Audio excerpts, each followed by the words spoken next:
From the MDR studios in Davenport, Iowa, Quad Cities, you're listening to Maynard Disturbance Radio. About all things that rock and some that suck. You can get up and down, whatever you want to do. Yeah, that's sweet. Okay. Right, this is laid back, man. All right, cool. You're in my house. Are you not comfortable? He's a little nervous. Yeah, I mean, this is like, I've never done anything like this before. He's a little nervous. Yeah. Well, and like overall, I just don't have any, like, I don't have anything interesting. I'm not an interesting person at all. Like, really. Sure you are. That's the most interesting thing you said so far. It's like, how many people actually know that about themselves? There aren't that many. I've known it for years. And then a lot of the ones that know it won't never fucking admit it. You know what I mean? They'll never admit it. Well, we've got Jose and Alex here from a brand new band. I don't know what you guys are doing, but I'll ask you about it. But it's called Denieth Manhattan. And how's the rock biz these days, guys? Good to see you, by the way. Good to see you, Jose. Wow, good man. To see Alex, you. Thanks, man.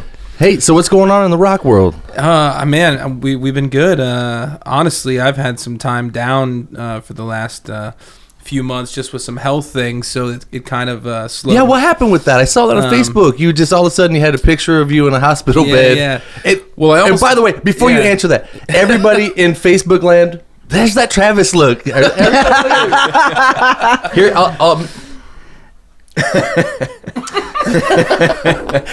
anytime something happens, bad or good, I don't know what to say on Facebook. I don't know what emoji to click. You need a Travis face emoji is what you need. Hey, that's brilliant. Well, because you're like almost died, and I'm like, do I put a sad face on that? And that's like sad that you didn't die, because you can take that anyway. When in doubt, just use the poop emoji. There you go. When in doubt, just like, I don't know how to respond to this. So We made it, man. No, my favorite emoji is the one that's like.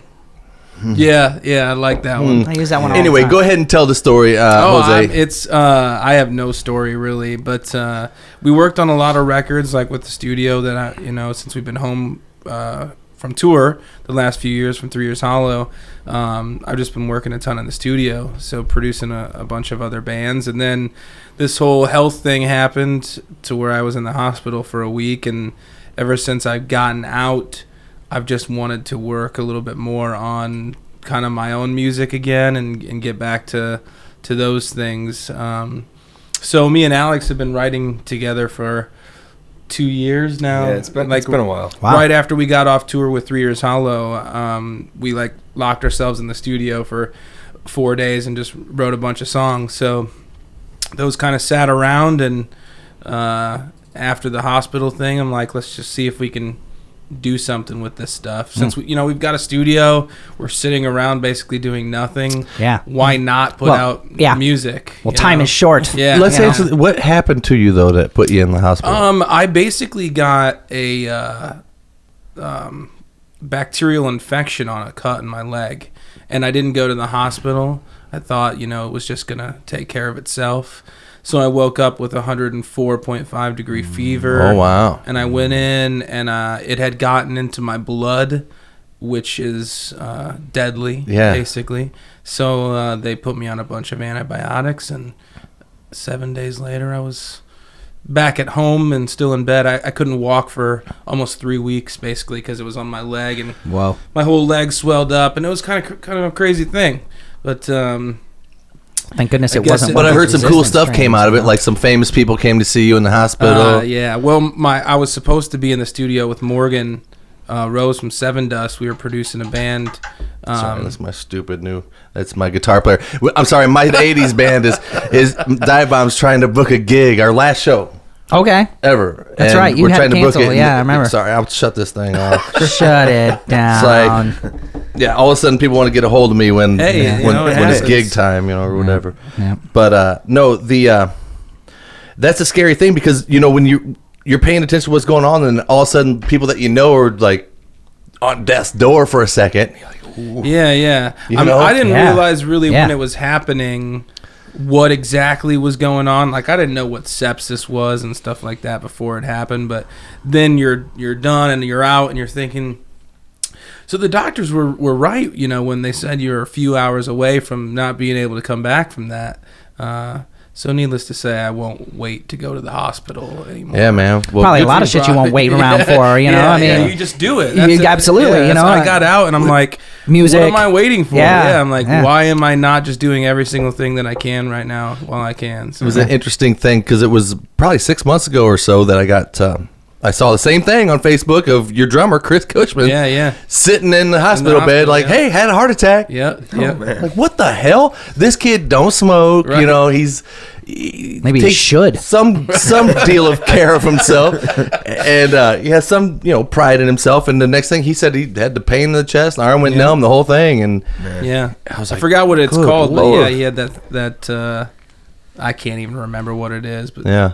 Well, it was something like a congenital defect or something like Yeah, that, wasn't yeah. it? Like it wasn't like he had cardiac arrest from Right. having like tons of cholesterol in his heart or Right. whatever. It was like something that was going on with him that was maybe he was born with. He's got some Oh, yeah? little, You got weird little holes in your stuff. heart. Yeah. Does it go all the way to China? Yeah.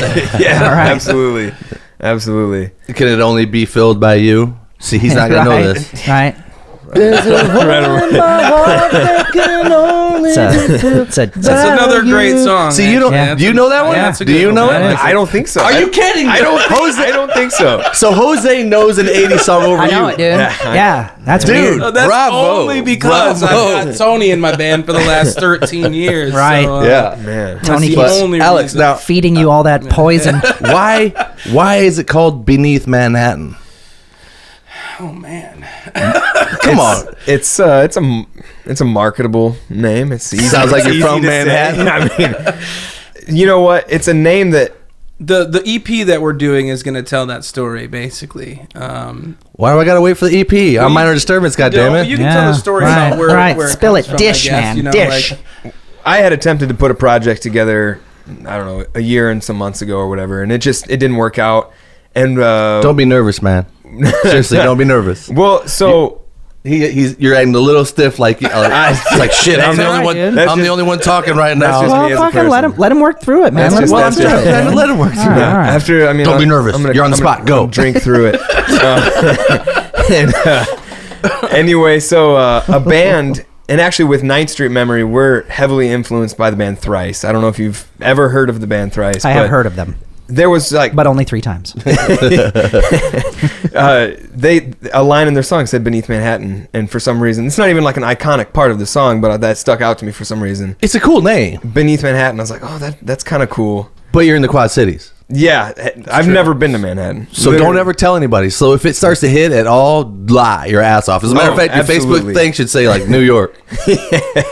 Let's cut the bullshit. If you the say story Quad is- Cities is done, you're done. Yeah. Yeah, the story kind of developed, the name of the band and the meaning behind it definitely developed from there, and it kind of ties along into what we're going to do for our EP, which is, basically what we're going to do is Denieth Manhattan will be a heavy band, there will be a full recorded versions of these songs, but we're going to put out the acoustic alternative replica of the exact So you're same doing it songs backwards. on the same exactly. We're growing from the acoustic to the full band, and we're basically That's just different. along for the journey. So Cool. It's an we're starting interesting- off with just us two, and Interesting then approach. Yeah. it will grow into. So in other words, all the teenage girls that love you at first are gonna fucking hate you as Yeah. soon as you Basically, put out yeah. the real And record. that's just it. We're trying to reach out to every single.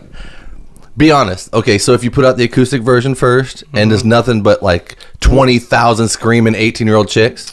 Okay, now listen. 18-year-old. And then they're legal. And their parents, of course. But and then you say, okay, we're going to put out the real record now. And you do, and they're gone. And now it's 22-year-old boys, 20,000 of them. Are you going to regret that It's a decision? they're rockin' gonna- party. They're gonna buy copies of our music. Yeah, oh, I know. I'm one considering recipe equals money, one equals spending money. It seems like anything that's heavy money- anymore Yeah, kind of. yeah. Money in this project has never been a thought at all. See, I'm always the asshole. I'm And- always the one that's and, like, they ain't gonna make any fucking money. And I'm always all like, "What about art, Brian? What about art?" Where's the passion? Where's the Yeah. money and the chicks, man? Exactly. I kind of chased after that, and we're still 3 years Hallo. We got another song coming out soon, and That machine is all there for that, with the label and all that. But this is kind of, we can do whatever we want. There's not a label telling us what we can't put out. There's no timelines. If we want to put something online tomorrow, we can. Right. Yeah. So yeah. we're the thing about it is we're putting the acoustic version and the heavy version out at the same time. Oh, okay, I gotcha. It won't be like we're just starting off the live shows and everything playing acoustic. And so it's gonna be I don't know if you were gonna explain it. Well, yeah. So the idea of the EP we're gonna release is going to be 3 songs, and it's gonna be 6 tracks, but it's the same 3 songs, basically mirrored, to have the full band version of these, and then also the kind of reimagined versions. Cool. That's awesome. Now, you might have already answered this. I'm really flighty, and I sometimes don't listen when people are talking because I'm trying to think of something else to ask. Mm-hmm. There it is. You see it? We're like the Muppets, the ones that sit there, I didn't like it. Right. Right. Then we rip on it. He's that dude. No, but then we rip on it, and then we both laugh hysterically. Yeah. Anyway, okay. 3 Years Hallo, though, that brand, the name of that band, everything that you have going for that band, and you want to go off and do something else with a full ensemble with another band? Yeah, or are there some members from this band going? Yeah, that's all to be determined and part of the secret journey of everything. But I don't know, my favorite singer, one of my favorite singers has been Maynard from Tool and A Perfect Circle, most of my life where I've listened to heavy music. So, and then Corey Taylor, of course, has Slipknot and Stone Sour. And I just feel like you can have 2 projects that you're working on, alternately because of the down cycles of one record versus the other. Well, see, I only know what I know, and I know that 3 Years Hallo turned into this behemoth of in this scene. I'm talking about in the perspective of for sure where I'm at, my perspective in this scene, because I've given it all up. I have my family now. I'm just kind of looking at all these kids now living the dream, and I'm just seeing which one's going to actually do it to where, it happens. And I can say, they're from my town, they're on my show, whatever. But it doesn't happen. And you were definitely at the precipice of that, and probably still are. I don't know what that is, but what you did with 3 Years Hallo, I've seen you when you started, when it was just Hallo, for sure, and the way the band is now is you obviously have been through boot camp, and you guys are professional enough now. Well, some members of your band will say that I'm wrong on that, but it looks professional from the audience perspective, and to build that brand for that long. Yeah, to me that part of my life will always be there, and like I said, okay. See, now what you just said scares me. No, it's not. See, listen, I look at all of this as it's not a hopefully this happens tomorrow or it's over thing. Okay. These are lifelong commitments that I've made to doing this. Watching someone like my best friends in Seven Dust and have 25-year careers because they just never stopped, and they. They'll say they kissed the babies and shook everybody's hands, and after 20 years, it doesn't matter if they had radio support. They put in the groundwork to have a career. Yeah. So I'm not after it to, oh God, hopefully this song gets popular tomorrow and we're huge stars. It's like, I'm going to be doing this for the rest of my adult life. That's really cool, Jose, because that's what I'm thinking about. That's what I wanted to hear, because it's people like you that really have their finger on what's the pulse of what's happening in the business. My whole vernacular was different back then. We spoke in terms of record deals things that don't really make sense anymore in this era. And to hear you say, I don't care if we get a big hit, I want to make a living doing this in some facet. To us, it was you make it or you don't. Right. You make it or you quit and get a factory job. Yeah. Right. When people like you figure it out to where you can actually make a living doing it, man, it's inspiring. Every band that comes into the studio, because they're mostly young, they're trying to get to the next level. The first thing that I tell them, and it's nice when you have Morgan sitting there because he's lived through it and he's friends with all of the other bands that have lived through it. It's not, you have to find a way to what's ultimately like the thing that you have to do or you'll not survive. Pay the bills. As long as you can pay the bills, doesn't matter how you pay the bills, you can fucking do anything that you want to. Yeah. You can play music for as long as you live, as Absolutely. long as you can pay the bills. Absolutely. Right. So set yourself up in a way to. I mean, every rock star out there has stuff they're doing when they're not on stage. Absolutely. You know, they're producing, they've got companies, they've got clothing shops back in their hometown. All you have to do is configure your life to be able to do that, and then Yeah. you're set. You've just tried to figure it out, if you can, in a way to make it so that whatever it is that you're doing fills as many of your purposes as you Right, can, because everybody's a complex of purposes. You know, like obviously you've got other things you want to do in your life besides play music. Now you don't want to have to do any of them if you can avoid it. That might cost you your ability to Right. continue to make music, Right. and that's important to you to maintain that. How But, old are you, Alex? You know, 25. You're 25. Yeah, okay. 25 years Yeah. young. yeah. I could be your dad. Hey. You That's know, crazy, man. I feel like we're in a good place because 3 Years Hollow, like our record label, is very supportive. They were like, take the time you need. That was definitely a rough cycle, but we got to do a lot of cool things. Yeah. Radio supports you, so we know when you put out a new single, they'll be there to support you. They'll play it, yeah. So when you're ready, we'll be ready for a record. Good. And I don't think that we were ready at all until literally within the last few months. And it just happened to be at the same time where I'm like, hey, let's just start putting out music. Why not? Yeah. You know, if Yeah. we're selling 1,000 singles a month, that's 1,000 more bucks than we made last month. Totally. You know? So Do you like to hear yourself sing? I've learned to enjoy the sound of my produced vocals. Yeah. yeah. Very carefully I worded. do That was not- very carefully. I like the sound of your produced sentence. I cannot say that I enjoy hearing myself live or anything like that, but record produced vocals I enjoy. Yeah, I know that I can do a lot of things with my voice, so it's cool to mess around. Can I play a little bit of a 3 Years Hollow? I want. We've got all night to talk, guys. Yeah, for sure. You Some do of this will make the anything that radio, you some of need. it won't. We're doing a radio show and a podcast tonight. This is actually episode 80. 80 zillion. Who cares? Yeah. 80 zillion. We've done That's right. 80 of these That's Minor right. Disturbance radio podcasts, and guess who the first guest was on Minor Disturbance? It was awesome. It was 3 Years Hollow, and I'll never forget it because I'm like, I'm gonna do this podcast thing, and I'm like, okay, we got the guys at 3 Years Hollow. I'm gonna treat them like I would want to be treated if I was going on to do something like this. It was they had their awesome. name tags and shit on the table, waters if they wanted a water or a Gatorade. We had like choices of everything. They don't do that anymore. So give up on that. It was like a little girl's tea party. Well, I'm in like, here. well, this is gonna cost me about $40 every time I do one of these. Exactly. But no, it was fun, and I think that what is it like 5 years later, Yeah, episode man. 80 now, and It's awesome. and a you're back. lot has happened. A lot since has changed since Yeah. then, because that was right when you guys were on the cuff Yeah. of getting that whole situation that you went on tour and you were leaving Yeah. it. And to me, that was such a vague dream, pipe dream to leave in a bus with your buddies, with your music, and just go across, like do an East Coast tour Yeah, man. and play 20 some shows or whatever. Think about it fondly often. Yeah. Yeah, man. We got to do a lot of really cool things on that first album cycle.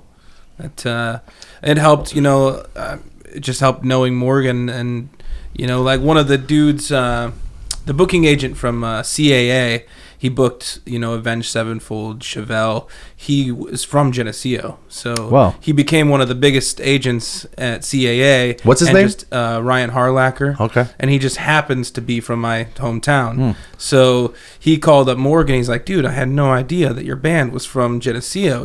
That a dude was from Geneseo. He's like, you want some Uproar dates? And at the time, he says it's like it's nothing. Uh-huh. Yeah, right. But Godsmack and Seether Right, and Papa yeah, Roach yeah. and all these huge bands, and just like that, we were playing for 6,000 Totally. people a night. So we had a lot of really awesome breaks come our way that Right. helped that first album cycle. So Well, you know what my favorite 3 Years Hollow song is?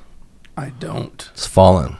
Yeah, I should have a known good that. song. I should've- You know, great I song. keep putting that song back in the MDR top 3 on 97X, even though, it never, I don't think it's ever been number 1. And I think it's only because the people that are voting for these songs, I think that they're used to the 3 Years Hollow record. It's been out for a while, and they're just kind of like, okay, because they even put Chemical Ride in there. Yeah. And it was, it still was like, okay, well, we've heard all these, Brian. And I'm like, well, they're going to come out with a new record and we'll put some new music on here. But We but got a Fallen, new song for you coming soon. It's in my intro. I mean, whenever my radio show comes on, I hear it. I like telling the story of where we wrote that because we were on tour and we were at a campground in like the middle of Alabama or something, and we found a laundry room and no one else was at this campground, so we're alone for 2 days. So we set up the mini studio in this laundry room, and we're recording the demo for this song, and there's these massive cockroaches crawling across the floor while we're singing, and out of the corner of our eye we're watching these huge cockroaches. That's what we wrote that song, Brian. So There you go. So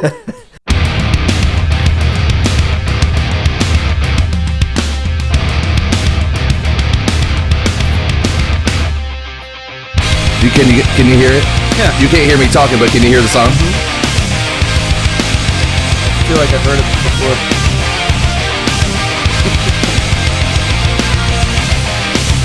Great riff, man. It's a fucking killer riff.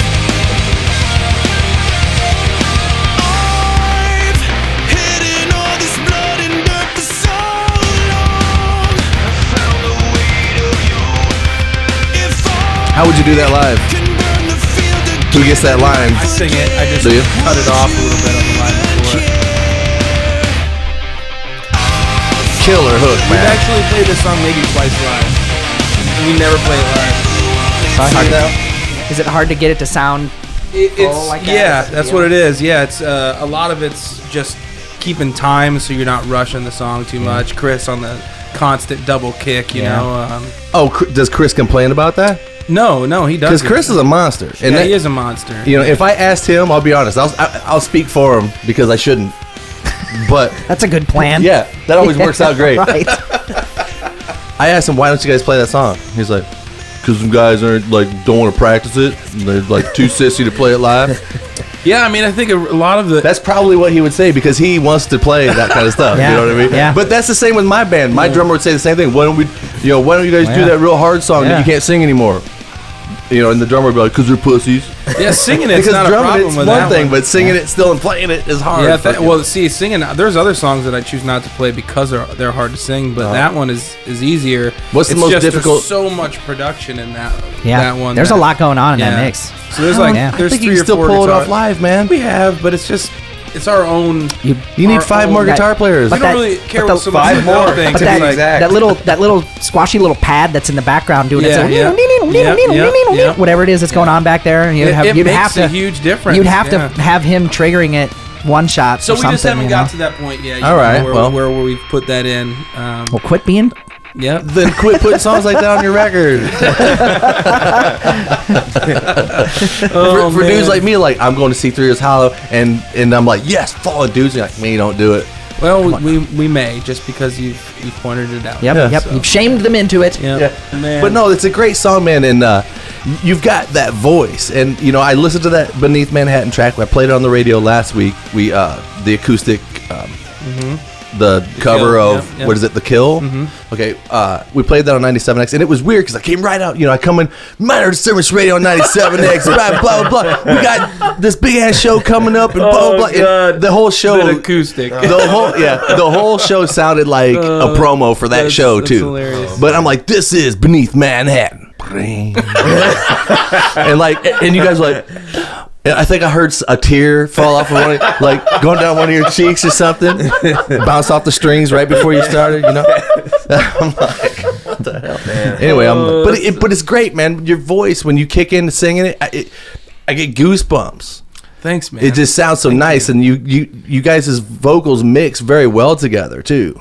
We were going to give you a first-hand, impression. What? You were going to give me a what? We were going to give you a first-hand presentation on that one. of the I'm missing it. But thankfully, I guess we don't have to do that and embarrass ourselves. Well, your management said, "Hey, they'll do it." Like they're trying to sell you to me by saying, "Hey, they'll come on the radio and they'll do a song." And I'm like, "God damn it! I don't want to have to be responsible for setting up mics." Oh my God, Tom, gonna kill him. Yeah, but that's the thing is, he's like I was gonna say, no, I don't want him on my show. Yeah. Unless they do a song. Yeah. He's like, they'll do one, man. They'll do a live song in the studio. Yeah. And I'm like, nah. They'll come on your show and be a colossal pain in the ass. Lots and lots of work for you. Yeah. What do you think of that? That's funny. Oh, they want to do a song? I think I'm actually booked that night, so... Well, I mean, if you want to get that beautiful Martin... It's a lower end Martin. Is it? It is, yeah. I bought it at West Music, 2014. Go grab it, would you? Yeah, you want me to? Yeah, go grab it. I'm gonna get a beer on my way too. Yeah, grab a beer and grab the guitar, man.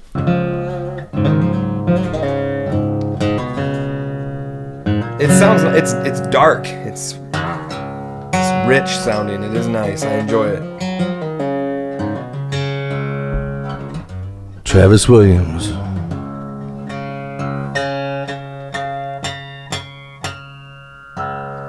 See, Travis always does That's things. next level guitar playing right there. And you know what? He probably rehearsed that in case somebody gave him a guitar. I'm just kidding. He's always ready. This man has worked in a guitar store most of his life. Well, not most of his life. For a good chunk. There he goes. You know, when you work in a guitar store or a music store, you're going to be playing guitar all day. So we ask people to come on our show, and then we release a new song from Travis. This would be a little bit of guitar going in the background of these interviews. I feel like that was nice.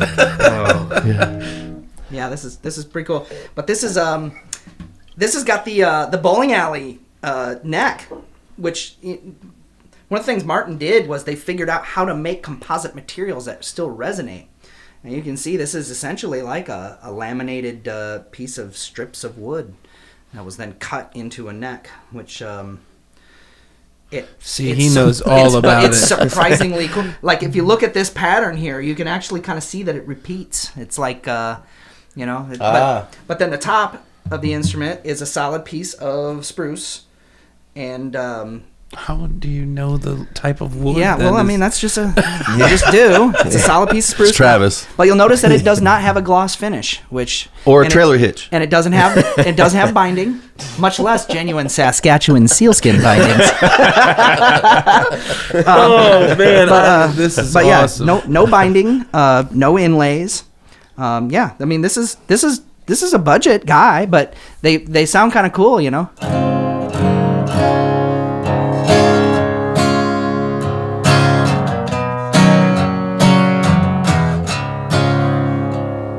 Sounds good.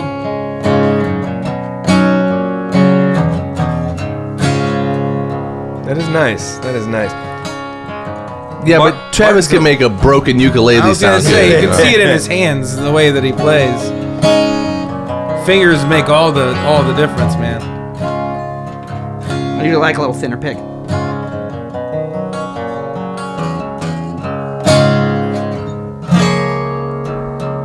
Big 6 chord. That is nice. There you go, man. Yeah, pretty cool. You know, Jeff Loader, he bought his Martin is sick. It's like I can't remember. It's an older Martin. It is, yeah. And it's so loud. It's like the loudest acoustic I've ever heard. It's amazing. It sounds awesome for real. This guitar. Like if you listen to that, one of the things that might bug, because I actually own pretty much the same guitar. Really? And one of the things that I kind of had trouble with about it is that when you pick on it, this body resonant noise has a tendency to really come through the mic. So then every note kind of has this same resonant note of boom to it, right? Yeah. So you hear that. So I've found that the guitars that are a little stiffer and maybe aren't quite as loud, I think are a little better to record with, personally. But I personally think so. Well, give it to him. Yeah. No, I don't. No, give it to him. Just put it by him. You can set it down there. It looks good on camera. There you go, yeah. There we go. It's very nice. It's good on plow. Yeah. See, they don't know the movies we know, man. We can't date these guys. No, dude. I was gonna when they We talked about that on the way over here. We actually did. I was like, I got to think about this. Okay, so Manhattan Underground. My first thought was a movie called Chud. Do you remember that movie? Cannibalistic humanoid underground dweller. Okay, but it's Never beneath heard of it. Manhattan. Yeah, it's I thought, you hit me? yeah, I can hit you. Right in the poop. There you go, pal. All right, thank you, sir. You're welcome. I didn't want to fuck your ratio So, up too much. Okay, so let's get back to this. Okay, because I'm probably so gonna Chud. for the radio show. I got to do some stuff to tie in the radio show so that we have continuity here. But because I will play that single, on 97X again. We'll probably come right out of the gate. Welcome to Minor Service. The explosions and the lasers, and then we'll just go right into the acoustic song. So, what made you want to do a cover and make that your first release? We've been talking about just doing some covers for a while, you know. Again, it was with the whole, well, we have a studio, we have time, why are we not doing this? Yeah. Okay. So we did a bunch of other covers. We actually have a few another one recorded. Like we did something crazy, like "See a Chandelier." Ooh, that one would be tough to sing. Yeah, it is tough. It is tough. Yeah, to tell sing. us about that. Yeah, it hasn't. The chorus hasn't been hit yet. But then we call that biting off more than you can chew. for sure. We call that somebody comes up with an idea. It's like, yeah, man, you're all high. You're like, fuck yeah, I think we could do that. Listening to somebody else sing it, and then you're like, let's try it. All right. Tune We it just down. started playing Yeah, the Kill. slow down the record for Robert Plant. Yeah. We just started playing the Kill, and we're like, hey, let's do it. It was we got through it easy enough, so we're like, let's just track it. Well, yeah, I mean, it was essentially something that, you know, we wanted to get our name out there. We wanted to start doing something, just be active, and it was something we could pretty much do overnight. You know, we did the recording. We had Jeff come over, shoot the video, and it was just something to put out. Jeff who? Jeff Loader. Okay, Jeff Loader did Yep. it? Okay. Yeah, Loader did the video. Looks nice. It's got a really nice, like, romantic tint. He can work a camera. Yeah? He's good. Yeah. He's been doing that a long time. I looked real sweaty. I was pretty sweaty the whole time. I mean, I had been drinking heavily, and I was pretty sweaty that night. But How many takes did it? Did you just... We did it a few because it was just him on the camera. Yeah, he was right? his own camera crew, So so we did awesome. a few different camera angles and we put them all together. Couldn't take this anymore. What would you do? Come break me down, bury me. I am finished with you. We didn't exactly copy the song. There are there's one part in our version that doesn't even exist in the original version, and there's some vocals that are changed a little bit. So we just kind of, when we did it, we figured we'll just do our own version and put it out there. So we literally have no rules, and we are just like, if we go in, we wrote a song like last week, and it's sort of the most done one. So who knows, you know, if that one will find its way online sooner than the rest. Yeah. You know, so. How does it feel to be playing with Jose? Oh, it's amazing. It's like I've known. I mean, we've known who each other were for years, and we played. Night Street Memory played the Cracks release party at Rascals. We opened that night, which was a pretty sweet show. And like catching 3 Years Hollow at Rascals is like, you know, elbow to elbow. It's a nice show. But so we've known who each other were for years, and I don't even remember. Was it? I started hanging out with Face the Fire when they were in the studio, and we just kind of started hanging out. I started showing up, and I don't know. It was, everything happened just kind of randomly, but Alex, honestly, I've said it for a while. Like, I never really did anything on the side of 3 Years Hollow because I always kind of knew that when I did, it would probably be, you know, something with him, and then years later, it actually happened. So, Wow. it just kind of, it works out, you know. We can get in the studio and we wrote 7 songs in 4 days, and we track and write a whole new song, like lyrics and everything, in a few hours. So it just seems to flow. it's incredibly convenient. Like, I mean, like it's effortless, really. If I have an idea or something, I can kind of put it out there, but I'm terrible at expressing what I have in my head and actually putting it out there. And he's able to. He already knows where I'm going. Anytime I have a new song idea or a part that I'm just trying to put out, he like automatically knows what I'm trying to do, and he makes it happen.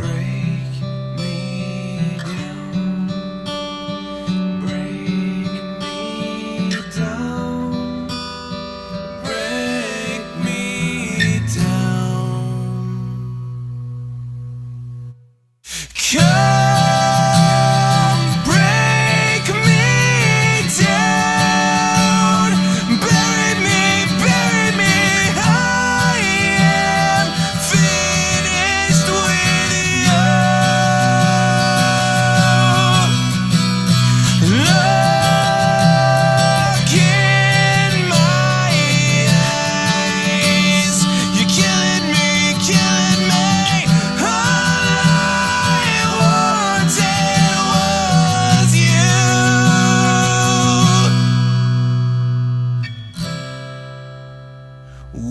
if I wanted to break. So songwriting is simple, and I don't know. I mean, That's the dream, man. Yeah. That's the it dream. works out. Yeah, If you it find makes- somebody who can read your fucking mind. yeah, it's and amazing. like, yeah, dude, that's It's the one of dream. them strange things when you think about it. Making music is such a odd thing to do around other people. You know, I mean, it's one thing if I was making tacos and you're like, oh, what are you putting in that meat? You know? You're like, oh, I like Really, dude? you know? Canned chilies? Yeah. Canned? And it's just kind of, you don't take it personally, you know? But when you get around people and you start making music and say you're playing an acoustic line like, Jan and Dan, and then Jose's coming, you know how I feel. It's like, it's really embarrassing sometimes for people to start singing in front of another We've person worked through those- and not those know the moments. words yet. Yeah. Yeah. Because I know not something. Yeah, that shit can you be- know, that it's shit can be like- brutal. I put him But through a that's lot how of songs stuff. are written, you know? Yeah. when we're writing songs, so we'll have instrumentally something put together, and we call it caveman vocals, which is just vowel sounds Yeah. to a melody. And I'm sure you guys know how that goes. I but, absolutely use that method all the time. but that is My way of life since the beginning of writing vocals, I've always just can't come up with a melody on the spot, words that sort of almost make sense but don't really, and Right. then I go back and try to tell a story with That's those, what I mean. and then That's a Well, great way. maybe it might not You be let like that anymore, Travis. You let it because bubble up, man. It might not be that anymore. I might be thinking about, like, you know, when Paul Stanley came in and was like, okay, like, I'm going to say, love is sweet, so insane. Come on, lick my candy cane right here. Play the riff. We'll try it. You know, maybe that's more embarrassing than today's music. You're right. Or, Yeah. you know, Yeah. this is what I'm going to go smooth up in ya. Is that cool? And then you play a guitar part. We'll go. Let's do this. You know? I mean, maybe it was embarrassing then, but it's not. You know, Yeah. All right, listen. I want to know if we got any people here tonight that like to get high. everything we created happened in one session, you know, from the first guitar riff to the drum programming, the melodies, the lyrics. We just nailed it all out in that time. Yeah. So we just took something out of nothing and created a song, and that's kind of where the That's cool cool. part is. And that's That is cool. the best thing Yeah. ever, when you can, like I said earlier, completely effortlessly, like, here's nothing, and then all of a sudden here's a song. Right. It's done. I mean, Right. this is a song in its entirety, and It's- we didn't even have to try that hard. Yeah, Like, yeah. That's a it helps wonderful that thing. for the last couple of years, you know, I along with, you know, my Nate, my co-producer, and we've done 16 records. You know, I've probably co-written over 150 songs in the last year alone. So I kind Wow. of look at that as my pre-trials for the Olympics, and now, like, when I'm getting Right. into my own stuff, I should be able to take all of these things that I've learned, all this inspiration from other bands and music, and,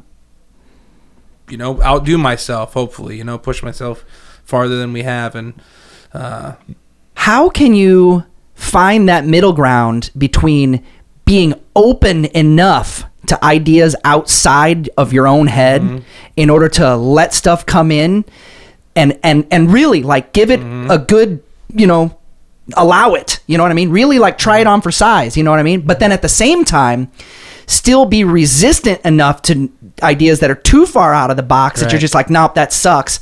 And okay, inside your own head. But then if you can find another person where when somebody basically gives you the bad news about whatever it is that you just did, you know, and says, you know, that's not close enough. How well can you handle that interpersonal situation of having to sort of shut each other's ideas down without shutting down the whole fucking process? Right. Because I think Brian has talked to me in the past about this. Is like, if somebody in your area right around you isn't supporting you properly, like, you can see it on them, you know what I mean? Like, you can fucking see it. Like, it might just make you want to crawl all of it back inside yourself and not show it at all. Right. And just be, you know, because that shit can really be awkward. Yeah, I mean, it's kind of painful, 3 you know? years Hallo, we went through our share of writing issues when it would go from me and Tony writing the songs to trying to get together as a whole band, Right. and then with 5 people writing songs, and you know, one of our, you know, singles, Hungry, came out of the whole band jamming together and writing a song together.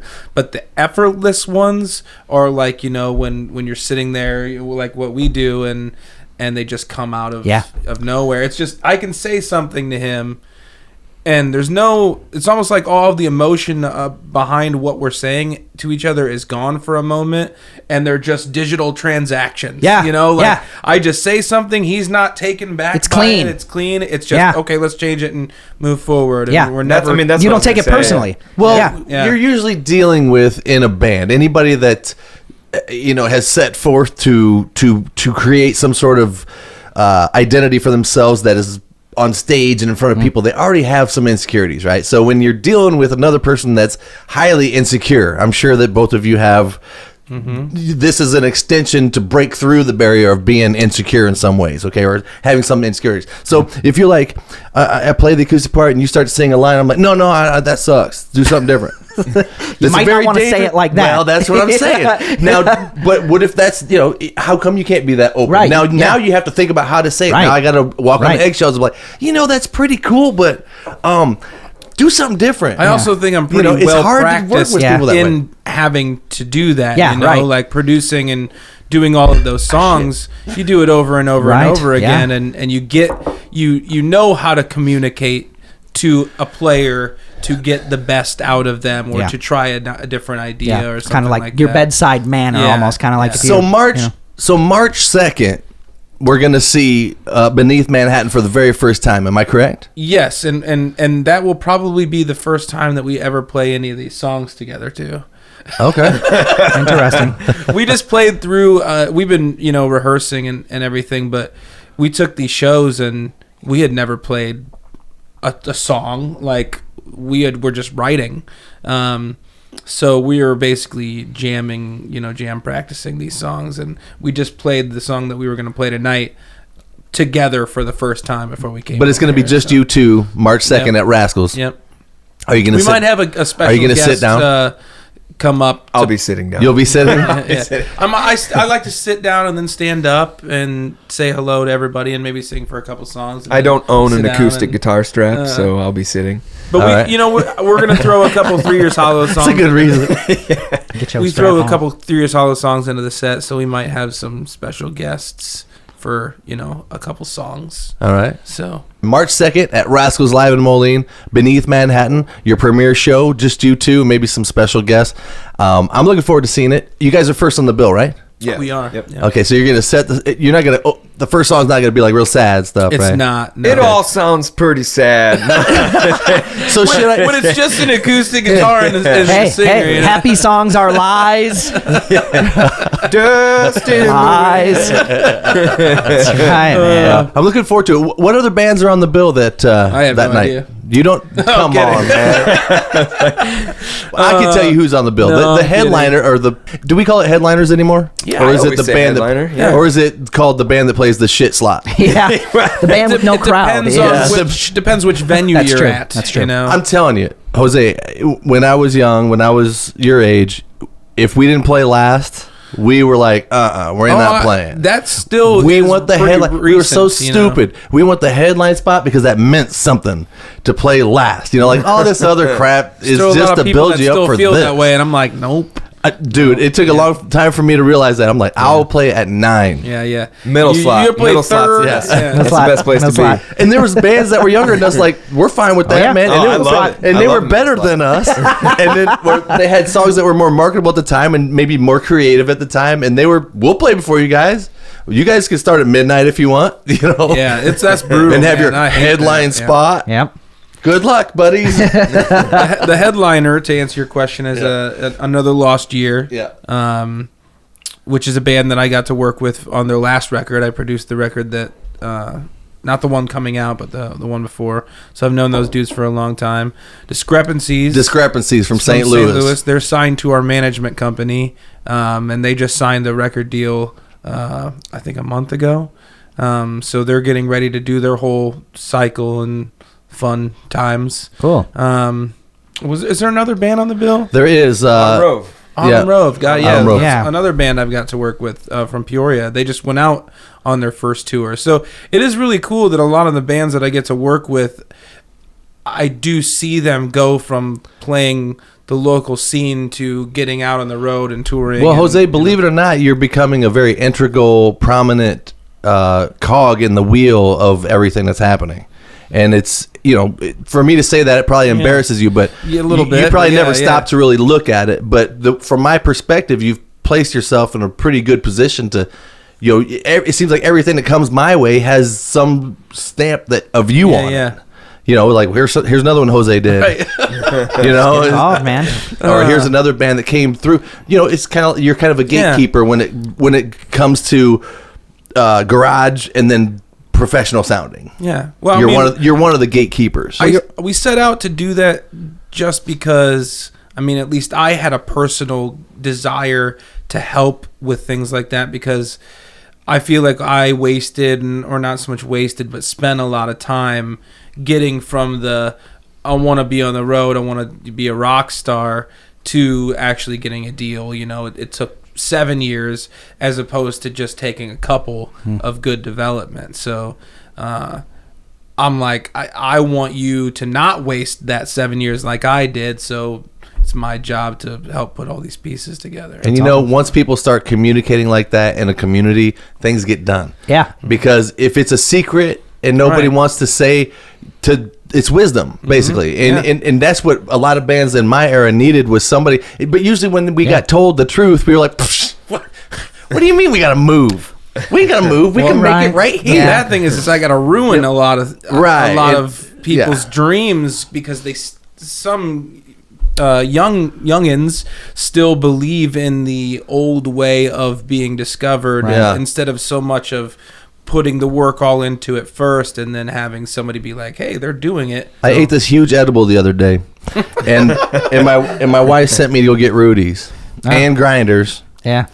And Chick-fil-A. Yeah. I was in a good mood, man. Yeah, right. You know what I mean? That's basically the holy trinity of kids munchy wanted food. one, she wanted the other, I wanted the other. Anyway, so I was on the way there, and usually I immediately check what station it's on so I can change it back to something else, because I know what she listens to, and it's not what I listen to all the time. She listens to the pop station, and so I turn on the edibles fully kicked in at this point. Yep.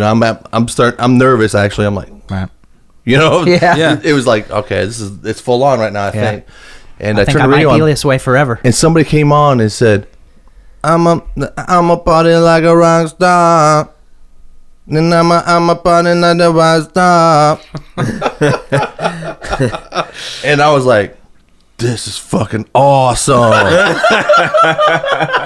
And I rode all the way to Rudy's like, I don't even know what he's saying, but he's like, we be popping on the pills and there's something in the mouth. And I was like, dude, I feel cool right now. I get it. I'm like, do I though? And then I'm thinking I'm like, that motherfucker's driving gold-plated Mercedes. Yep. I guarantee it. Yeah. Yep. And if you switch it to the other stations, them people ain't making shit. Like, rock and roll doesn't seem to have the same rep. Why is it that all the people on Cribs, the rappers, they actually have cribs, rich people cribs. It's like, I don't even know who this dude is. He's got a gold toilet. Perception is still reality. Oh, you think that's a show? I guarantee it's a show. Sometimes you can actually read about how all the cars that they have are just rented for the day. Some of these rappers that are supposed to be millionaires don't even live in the houses that were on Cribs. Oh, okay. Right. Yeah. They were rented. Yeah. All right. It's all part of PR. Okay. Totally. Well, Totally. Besides that point, looking at that song or a song. Do you know what song I'm talking about? I do. I think. Okay. Is that like a Post Malone song? I have no possibly? idea. I don't know, but I do know the song. Did I do I've it heard that bad where you don't know what it is? No, I knew what it was. Okay.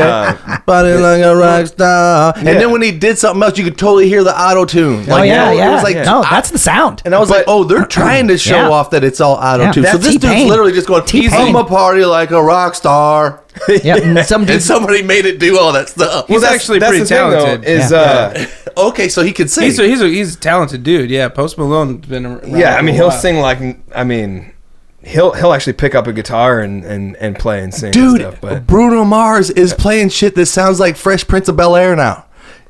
Bell Biv DeVoe. It's Velvet. Yeah. Poison. And I'm like, do I need to go buy the shirts with blue here? Yep. Red. Yeah. The shoulder pads. Yep. Girls with shoulder pads. You guys didn't live through this. Start doing Girls used to Cabbage wear Patch. shoulder pads. They used to look like football fucking players. Yeah. And they had some sunflower on top of their head, and then like some curls down here, and they're like, Yep. Sounds hot. I know, and we all was, fucking dude. were like, that girl's hot.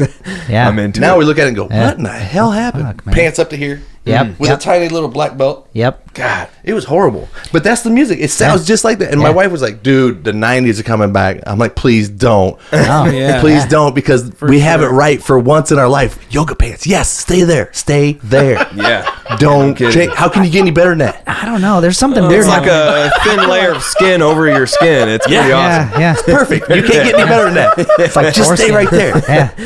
Oh man. Jesus Christ. Yoga pants are like the weekend. You know it's going to be over soon. Right. And then a new Monday comes, and then they're going to, well, let's get retro with bell bottoms again. It's like, dude, no. How about you don't? No, that was what I was going to say. Is that I don't know if you guys have noticed this, but it seems like every era is all coming back all at the same time now. Like that, you know what? everything That is coming back that is right like, now. It's about that modern life individuality. is I mean, it's like today can't think of anything good enough to do, so we have to relive everything that's already happened. That's right. Yeah. I said it on 97X when I was your age. I said it just like this too. They were like, "What's Drop Hammer all about?" I said this.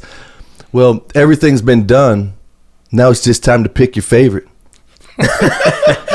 And I said it probably just like that. And I think I was like, and you could put dash Brian Maynard after that. I'm gonna get that tattooed on. Yeah, That's nice. You know, I thought I was, Yeah. brilliant. But Yeah. anyway, it is kind of true though. I mean, you could go right now and I mean, if I were to say to you, well, I just heard this band that was reggae metal, you'd be like, okay. Yep.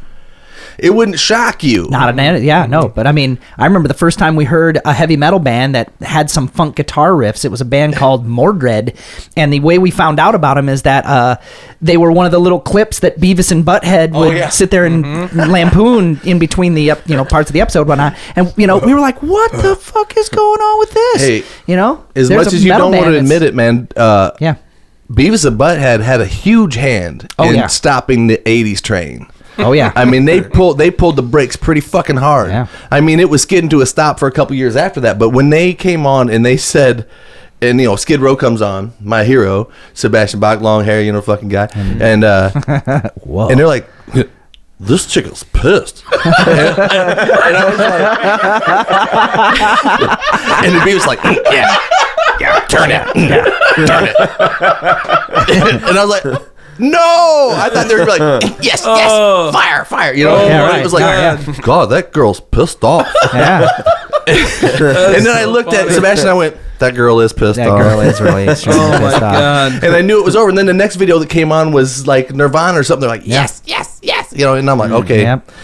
Now that pop cult, that little pop thing, that Beavis and Butthead, that, by the way, I feel fortunate that I got to see that when it happened. Yeah. You guys probably came into life like already existed. I remember being at somebody's house hanging out with buds like this when I was younger, 20, probably your age, and that was cutting edge, man. It came on, it was like, and they were like, yeah, kiss my ass, and I was like, they said ass. Yeah, right, yeah. And like, this sucks. Yeah. And I was like, whoa. I missed the whole. You know what I mean? They said sucks. They said sucks on TV. They said What? sucks. Yeah, when Exactly. And I don't know if Mike Judge or who does that. If the people that made Beavis and Butthead knew the power they held in their hand. I think so. I think a lot of it was Mike Judge. Like I think he picked a lot of the videos. I mean, like if they did it like now a and 3 years prime Hallo video came on and they're like, yes.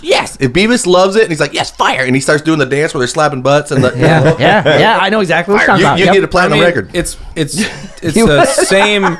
It's the same exact thing as back in the day when the only way to really ingest new music was the radio, to where these record labels could literally pick the bands that were going to blow up. Like they're on the radio, they must be cool. This must be good. Right. There's only 40 bands to choose from and millions of people. Right. Well, they're it- bound to be successful. It used to be that they would just dictate the market, and they could do it with a reasonable amount of assuredness, I remember I could listen to some stuff that I love and tell my wife, like, hey, did you hear that freaking solo? I mean, come on. And you want to listen to, I mean, come on. What is she's looking at me like, I don't give a shit about that solo. Yeah. You know what I mean? I just want to hear something that makes me feel happy. No. So, there's music lovers and then there's music listeners. Right? No, I think that's true. really well said. I think that's true. I'm sure that there's not somebody ain't going, dude, that song, dude, that nah.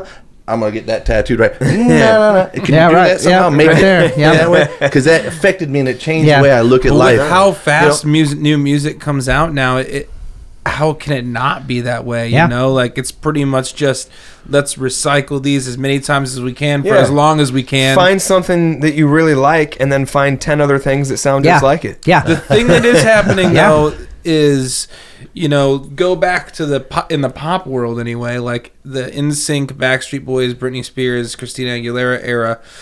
Most of all of those songs were written by one or two people. That's right. You know, Max Martin. Max was Martin. The fucking dude. Yeah. So what's happening now is artists are making it that write all of their own music, that play all of their own music, that they're tired of the same person writing all of these songs. So the individual songwriter is definitely getting way more of a chance these days than you know.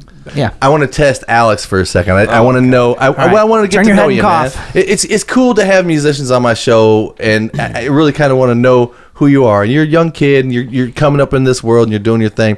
Let's say that you borrowed my car. Yours was broken down. You're like, Brian, I fucking want to borrow your car. You're cruising, and you're like, he's got to have some music in this damn thing. And you open up my console, and in there is what we call CDs. Do you remember them? Vaguely. I might have some CDs vaguely in there. Certificates of And deposit. there's only 4 of them. And one is Iron Maiden, Okay. Number of the Beast. That isn't gonna matter.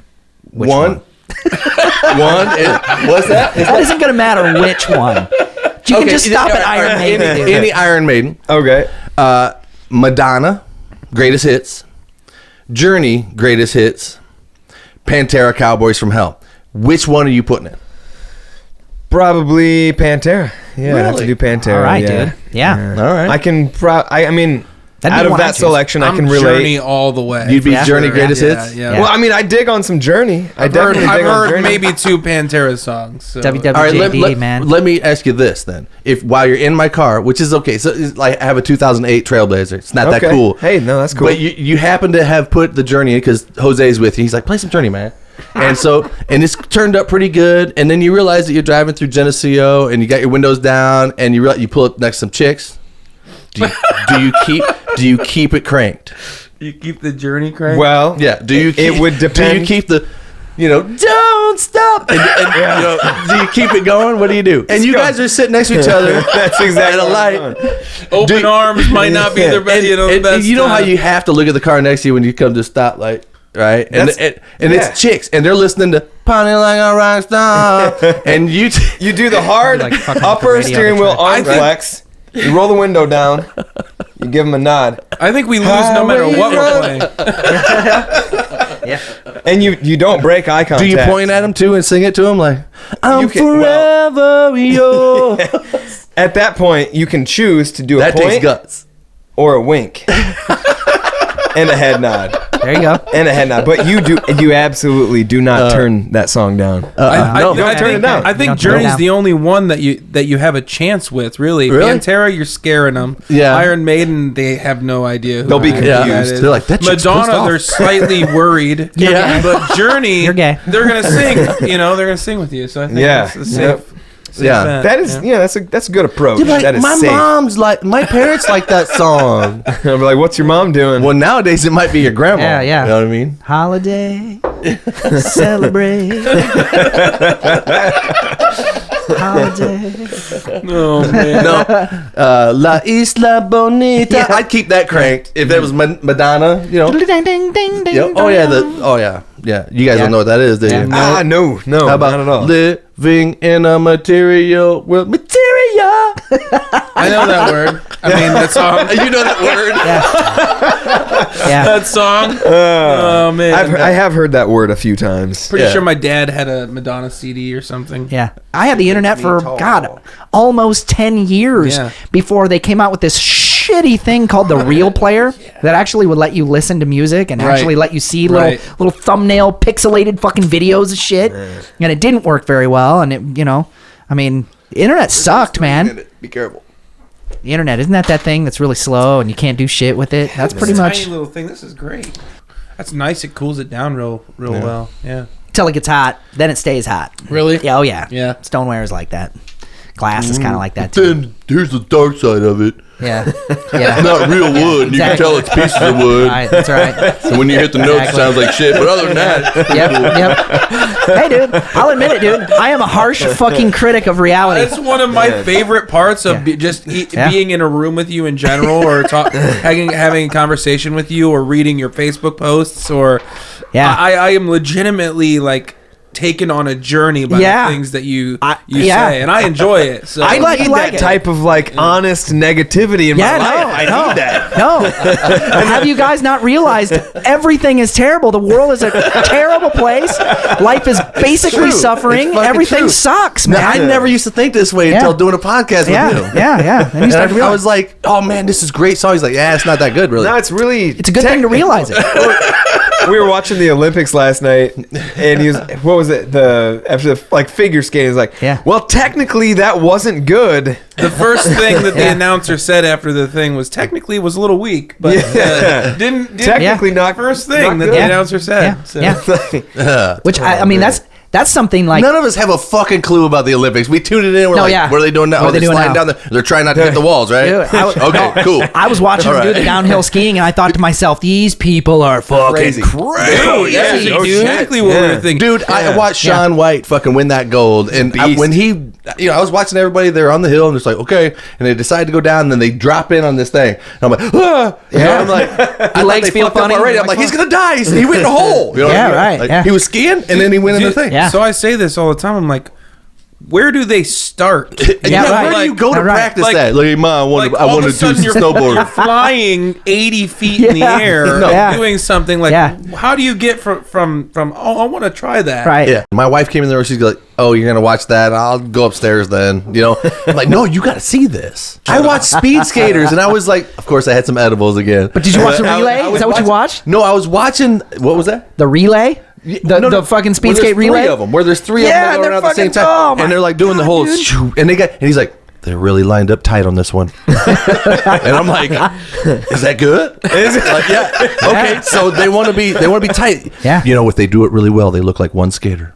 Beautiful. Oh, got a little off on the rear there. Yeah. You know, I'm like, so what they're doing is they're going around, and that dude in the back is drafting, and then they zing his ass around to the front, and then they drop. So they have to do this as tight as possible. Yeah. Meanwhile, they're going 80 miles an hour with blades on their feet. That will cut your fucking yes, dude. It's insane. I saw two of these chicks wipe out, and these girls went into the sidewall. Oh, yeah. And one of them, I don't know what ended up happening, but it looked like she messed up her ankle or broke her leg or something. But it's crazy. That stuff's crazy. It is crazy, man. Yeah. So no, I don't play and around the with much speed of skaters that. had thighs like that big Oh, around. insane. All of that shit Giant. impresses me. Yeah. Like the me too. The skiing where they hit the ramp and then they like fly. They're flying for like 8 football like fields. squirrels. Oh, yeah, I'm like, where did you get robot knees? Because my knees would freaking explode out of my legs if I landed after flying over like 8 football fields. Yeah. Like no, I'd die. I'd just die on impact.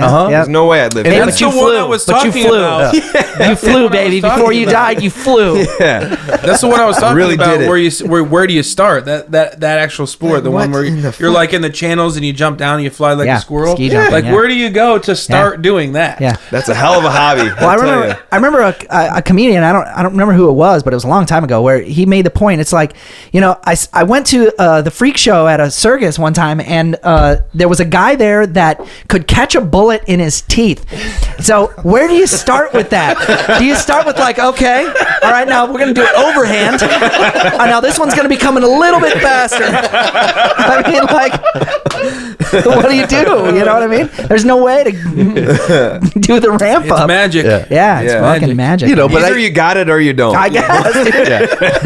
but one thinking of things that impress me, Netflix and movies and all these things, and since I bought cameras and I thought, hey, I'm going to try my hand at recording stuff, it made me pay attention to things that are happening in movies. Like, I have a friend, Dave, he made your videos, and I watch what he does with stuff, and I'm inspired by that, and then I realized that, oh yeah, for all these scenes that you see in movies, there's got to be somebody that has a camera. Yeah. This, whatever you're seeing, either has to partially happen in front of a camera and then CGI added to it to make it look real. You know, all these things that happen. So now I can't watch movies. Right. Because I'm not watching the movie anymore. I'm going, how in the fuck did they do that? Seeing the layers, yeah. I'm seeing, like, how did they get that shot? Yeah. It's Oh, like- wow. That dude had to, like, and Cosmos, where Neil deGrasse Tyson was like, and we're all just maybe here or maybe not. And then the fucking camera like pans out and goes over a canyon, and he's still standing on the edge of a mountain, getting smaller and smaller and smaller and smaller. Yeah. And I'm like, whoa. You know what I mean? How do they do that? This has got to be a drone shot. I often This is a drone wonder the shot. same thing. It's a drone actually. shot. That's a drone shot. I do that all the time. Well, we do it with audio for sure. Yeah. I mean, anybody who's ever mixed audio has heard the individual layers. Now you listen to layers. You can't listen to it as one thing anymore. Yeah, but see, my over obsessiveness about figuring out how people do shit. Yeah. See, that's why the next thing that I come kinda across ruins that I things. like, I'm not going to go into it like Swing that. like- I'm not going to yeah. jump into it and figure it out. It's Yeah. impossible sometimes, but I'm just going to like, nope. I'm just going to listen to Rockstar and not try to figure anything out. Right, I'm dude. just going to like it for what it is, man. Exactly. You know what I'm saying? I'm not, Exactly. I'm not Try going to to like read a bunch of delve bullshit into it and into figure there. out all the nuts and bolts Yep, of it, right? nope. Like I did. And then you get in that position where you can't hear a song anymore. Jose, I guarantee anytime that you hear a song play, you hear where the snare sits in the mix. You know, how, you know, if they're using auto-tune. These things go through your head, right? They do when it's, unless it's a band that like I love. Most of the time I still can get lost in the music. But yes, I am constantly listening to the production because it makes me want to run to the Pro Tools rig and immediately try something. Yeah. Oh, okay. So you, It's you like, oh my God, like, oh, listen to that. I want to go see if I can get mine to sound as good. That's cool. Yeah. what is your biggest fear? What's the thing that you're most afraid of? It could be. I'm talking about like spiders. Fucking. Wow. What is Spiders. That's heavy. What That's a if I heavy-ass brought into this question. room would scare the shit out of you? I mean, it's definitely going to be like a spider or a snake. You don't like spiders? I don't like snakes. Spiders are fine. Snakes really freak me out. Yeah. What do Yeah, you think that it's nice, a snake's going to do though? Is it going to wrap around your leg and like eat you? Is No, that- I don't give a shit what it does. It just, I don't like it.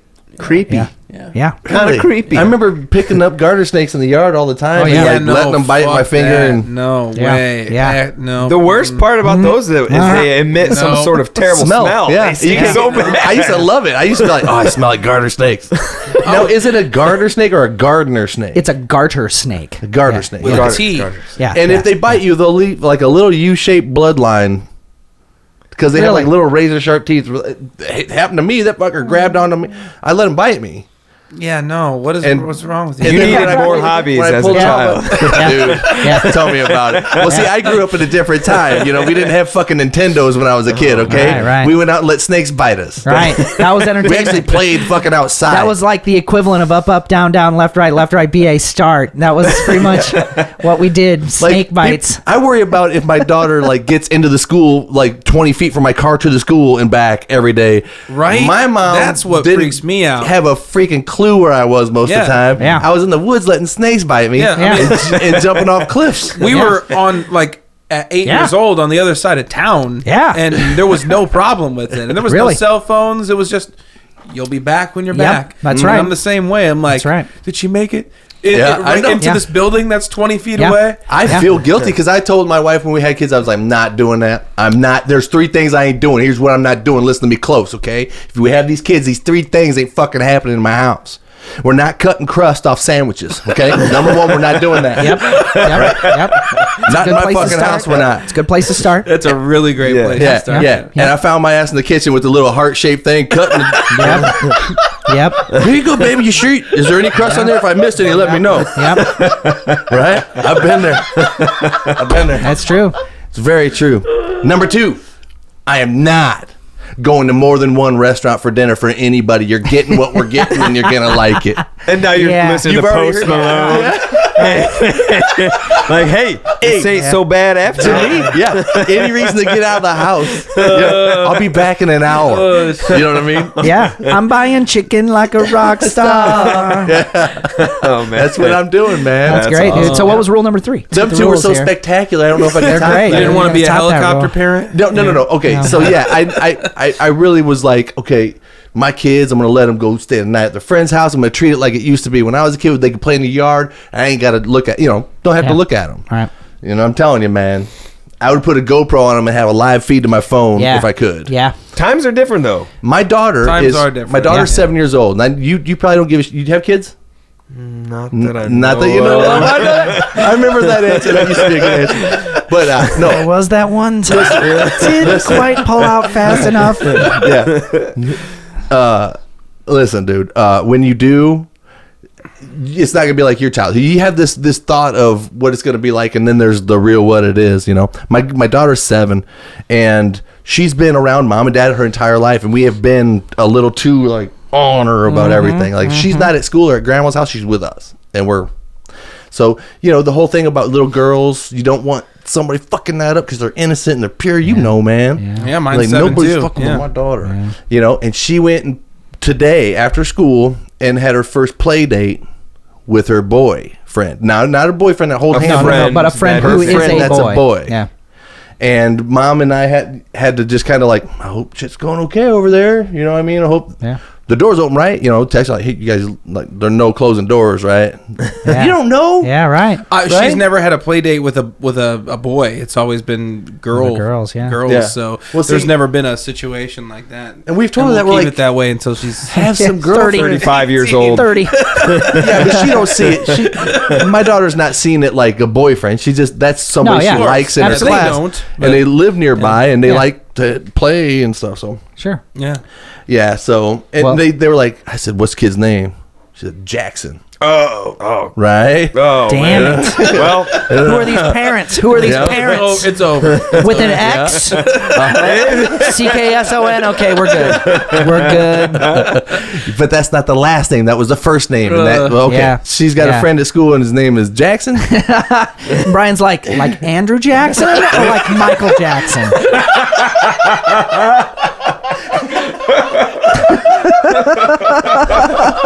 Or Grover Jackson. Grover Jackson?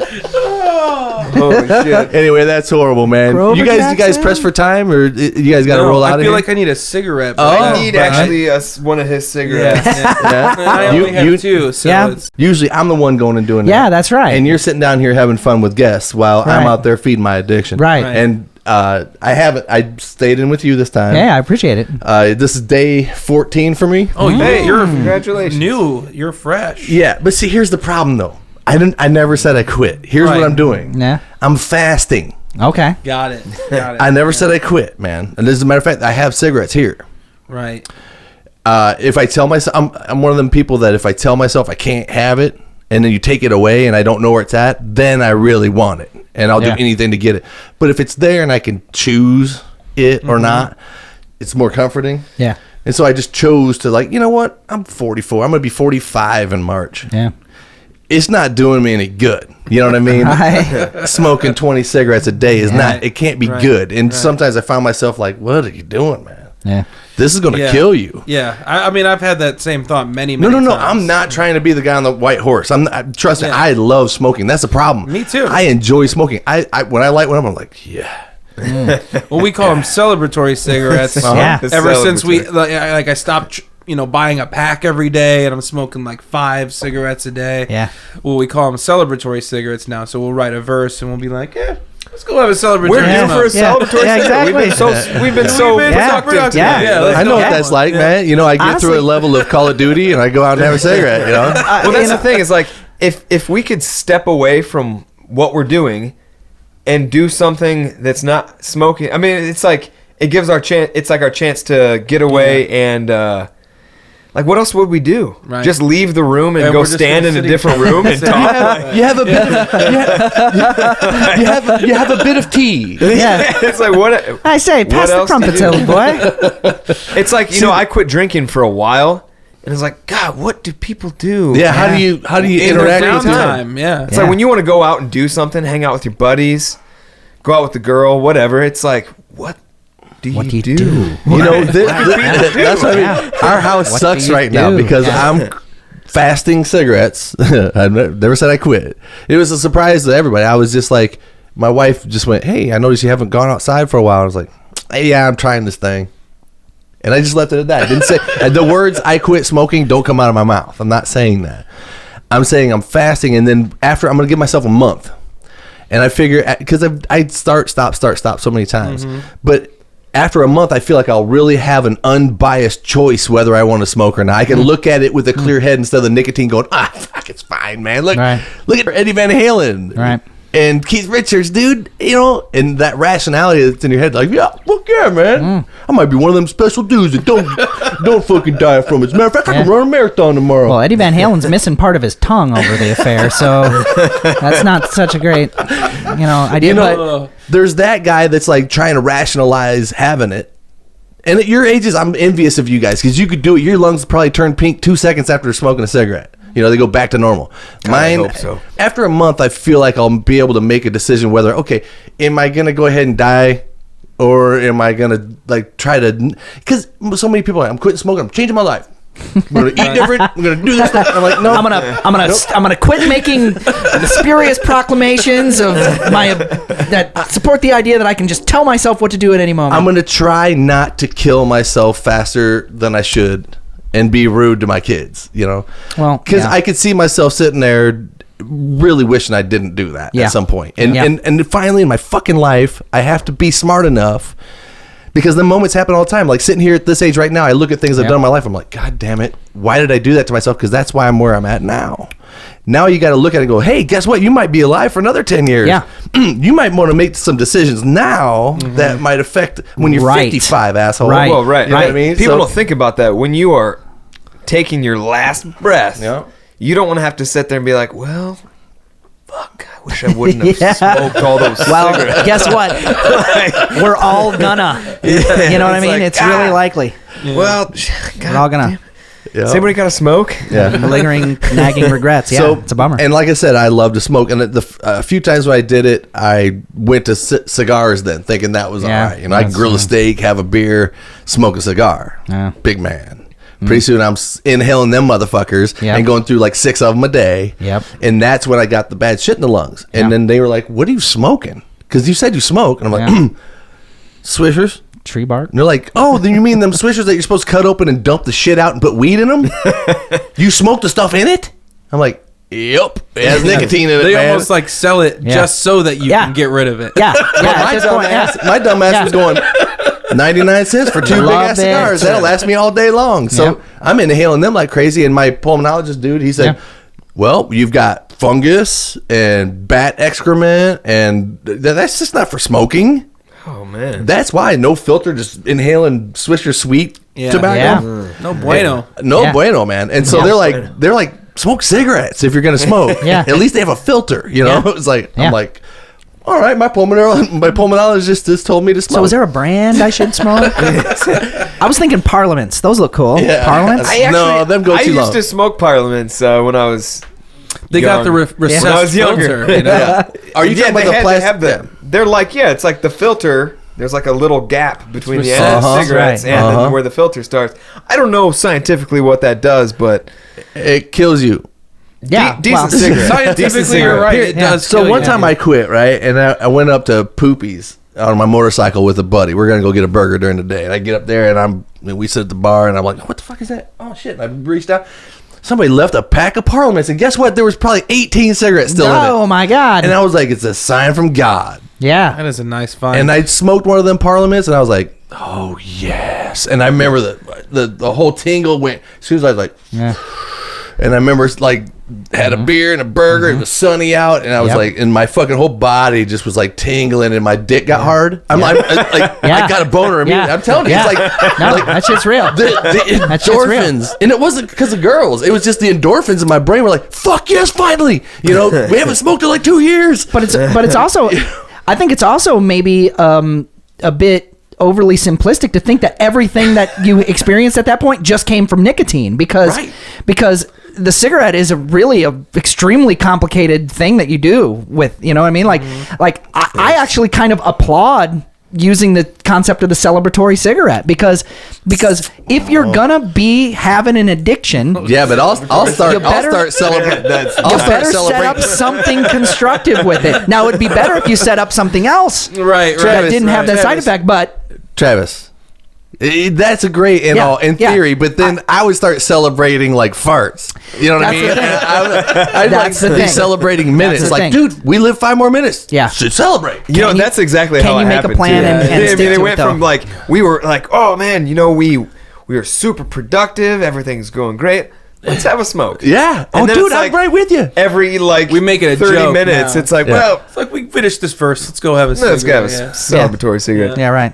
But I get it. You know, the funny thing about life and health and the human body is like, you know, you don't necessarily have to smoke or not smoke to die of some really fucked up shit. I know. So it's like, I know. so you can make that conscious decision if you want to. That's one of the things that I think, you know, is cool and not cool, but cool, is we both have had in the last year, you know, our run-ins with almost not being here. Right. You know, with his motorcycle accident and, you know, me being in the hospital. So both of us have kind of connected. You were in a motorcycle accident? Yeah. Tell me about it. I mean, what happened?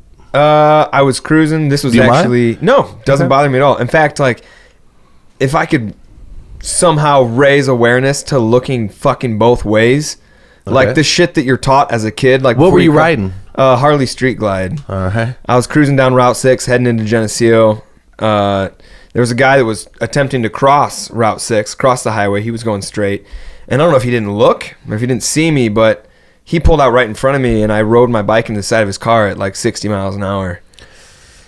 It was rough. It was Do pretty you bad. remember it? Do you remember I remember like certain things. I don't remember hitting him or anything like that. But, I mean, that's like a life-altering moment. Like everything changes after that point. So I remember certain things like...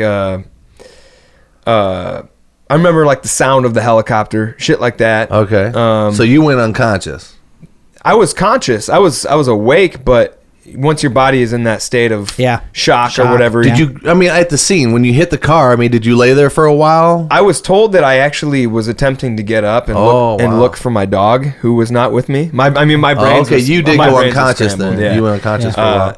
One of the first responders was actually a friend of mine. Were you wearing a helmet? No helmet. Oh, shit. Nothing. Yeah, everything happened so perfectly. Like, it was a really bad situation, but I wouldn't change anything about it because, I mean... Wow, dude. Other than to not have an had it? inch or- one way or another, or like just the weirdest things could have happened and, you know, I wouldn't be here. Yeah. So whatever happened, whether it was... I mean, it was Some angel obviously... gifted your ass. Yeah, is what it was happened, like, it because happened perfect. It was I've awesome. heard of dudes being like going 30 miles an hour and fucking just dropping their bike and hitting their head and they're gone. And that's And it. yeah, Yeah. exactly. Yeah, that's right. So I'm obviously like I'm super blessed to even be alive today to talk about it. But You know, that's so crazy, man. I had a Harley at one point. I thought it looked cool, and I was like, well, it's time to get a Harley. You know, how cool is that? Drive to Kelly's, you know, my hair flapping in the wind, go sing a song, get back on my Harley. That's take off super on it. cool. It's the so coolest. cool to us. You know, I think it's cool. it's a chain hanging, and you can't wear like Docker shorts and sandals on a Harley, right? Like Harley people have to be Harley people. You or else gotta I'm not- look like you fucking Dude, ride I a pull up Harley. next to him all the time and I look at him and I go, pfft. Really? You have to have Harley boots, pants, coat, That's right. headband, Especially if fucking you're riding a gloves. Honda Goldwing. You stole my Especially- punchline. Goddamn. It's even worse when you're wearing when you're riding a Honda. But I don't know. I get this thing right, and just like you, man. At first I was like, this is great. But there was part of me that was scared the whole time. You know, I'm on this bike trying to look like you don't want to look like the kid at Kmart on the quarter machine, like, ah! Yeah, right, You know, exactly. you gotta, Yep. yeah, I know this is fun as fuck, but I ain't gonna act like, you know, this is cool, right? Right. So you can't overdo it. So you just ride and you're like, shit, what if my back wheel just came off right now? Yeah, right. Or what if my front tire went flat? Just popped right now. Boom. Blowout. Dude. Blow out. Or how about I hit that crack the wrong angle and my tire goes in there too deep, grabs my bike, you know. So I'm riding the whole time trying to act like I'm cool and saying, "Oh, this is look, I smell the, you know, smells in the air and it's fresh air and I love it." But the whole time I'm like trying not to die. Yeah. And I'm trying not to get fucked up by somebody. Yeah. And when you said, I don't know if they saw me, if they even looked, they didn't, dude. They didn't see you. How many times have I've pulled up and looked dudes right in the eye. Coming down the street, they're waiting to pull out into the street and I look right, they're looking right at me and they pull, and I watch their wheels move, and that's what I'm looking at is their wheels. I'm watching their wheels. Yeah. And I'm not enjoying my ride at that point. No. You know, I'm looking at people going, which one are you going to try to kill me? Yeah. Well, especially once you experience some sort of close call, you start realizing just how many close calls are around you at all times. Yeah, you know? absolutely. And that's Right. the downfall, because then you get sucked into it. But, And on top of that, I'm a fucking idiot. if I drink Black Velvet whiskey. My wife and I, when I got the bike, before we had kids, we had so much fun. But Got a little misty-eyed there, a little weepy. them A days little are weepy. over. Yeah. So we drank a bunch of whiskey, and I was like, dude, let's get on the bike and go for a ride. And I thought it would be fun to see if the bike could do what the speedometer said it could do. Oh, damn. And we were on 74, and I had it there. You had it pegged. I had it there. I had it pegged to where the needle's bouncing. Yeah. It's hitting the top and bouncing shit. back like this. And I'm like, yeah, fuck yeah, born to be. You know, I'm like, Yeah. you know what I mean? Yeah. And then it's like through my drunkenness, some dude's like, excuse me, Brian, fuck Brian. Dude, if you hit a fucking rock right now, you're dead. Toast. Yeah. And I was like, trying to slow down as quick as I could. And then pretty soon I'm like, and then it hit me like, Brian, you're fucked up on whiskey. You're on I-74 going 120 miles an hour on a Harley Sportster with your fucking wife hanging onto your back. Yeah. What are you doing? Yeah. Right. So dudes like me don't need bikes. You know what I mean? Yeah. Because right now I can tell you I'd never do that. But give me some Black Velvet. Exactly. And I don't know what I'll do sometimes. That's right, man. So that shit don't need to happen. And then I tried to do a... Then I also... He was gonna say wheelie. I did. I tried to get the Sportster up. My neighbor could do it on not a 1200. 883. Yeah, 883. Yeah. He had an 883 chain drive, and that he could pull the Oh front wheel man, up. them fuckers will snap, dude. They Oh, will. okay, You 'cause can put. I tried it on mine with my wife on the back. Oh, no. My handlebars moved. Like I was like, okay, here we go, and she was adding extra traction to the back wheel. Right, I can't get that right. bike up, so I tried. I let off that clutch. I'm like, here we go. Just dump it. Black Velvet, and and the handlebars went down to the gas tank. I fell off the seat, was sitting on where she was sitting. She was sitting on the license plate, almost touching the tire, Yeah. hanging on to me. Yeah. And I couldn't let go of the bike because I'm like Superman Yeah, now. right on. And I just had to let go like this. Yeah, Otherwise, we were gonna die. Whiskey Yeah. throttle that shit. Yeah. I was like, here we go. This is dumb. It's kind of like shit. once you slam Yeah. on the brakes of a car, you can't take your foot off because your momentum's That's pushing right, you that's further- right, that's further right. down. My So, back tire didn't even break traction for 1 second. I felt every G of that takeoff, that clutch drop, and so did my wife's vagina on the license plate. And I was like, I don't need a bike, man. Yeah. Nope. Then my buddy came over with a Hurricane, the ones that like instantly kill dicks like me. Yeah. Right. And he let me ride it around the block. And I found out that thing in one block in my neighborhood Yeah. would go from 0 to 80 Yeah. That's crazy. in one block. Yeah. And I was like, don't need one of these. Well, see, and that's the problem though. Is like it's Nope.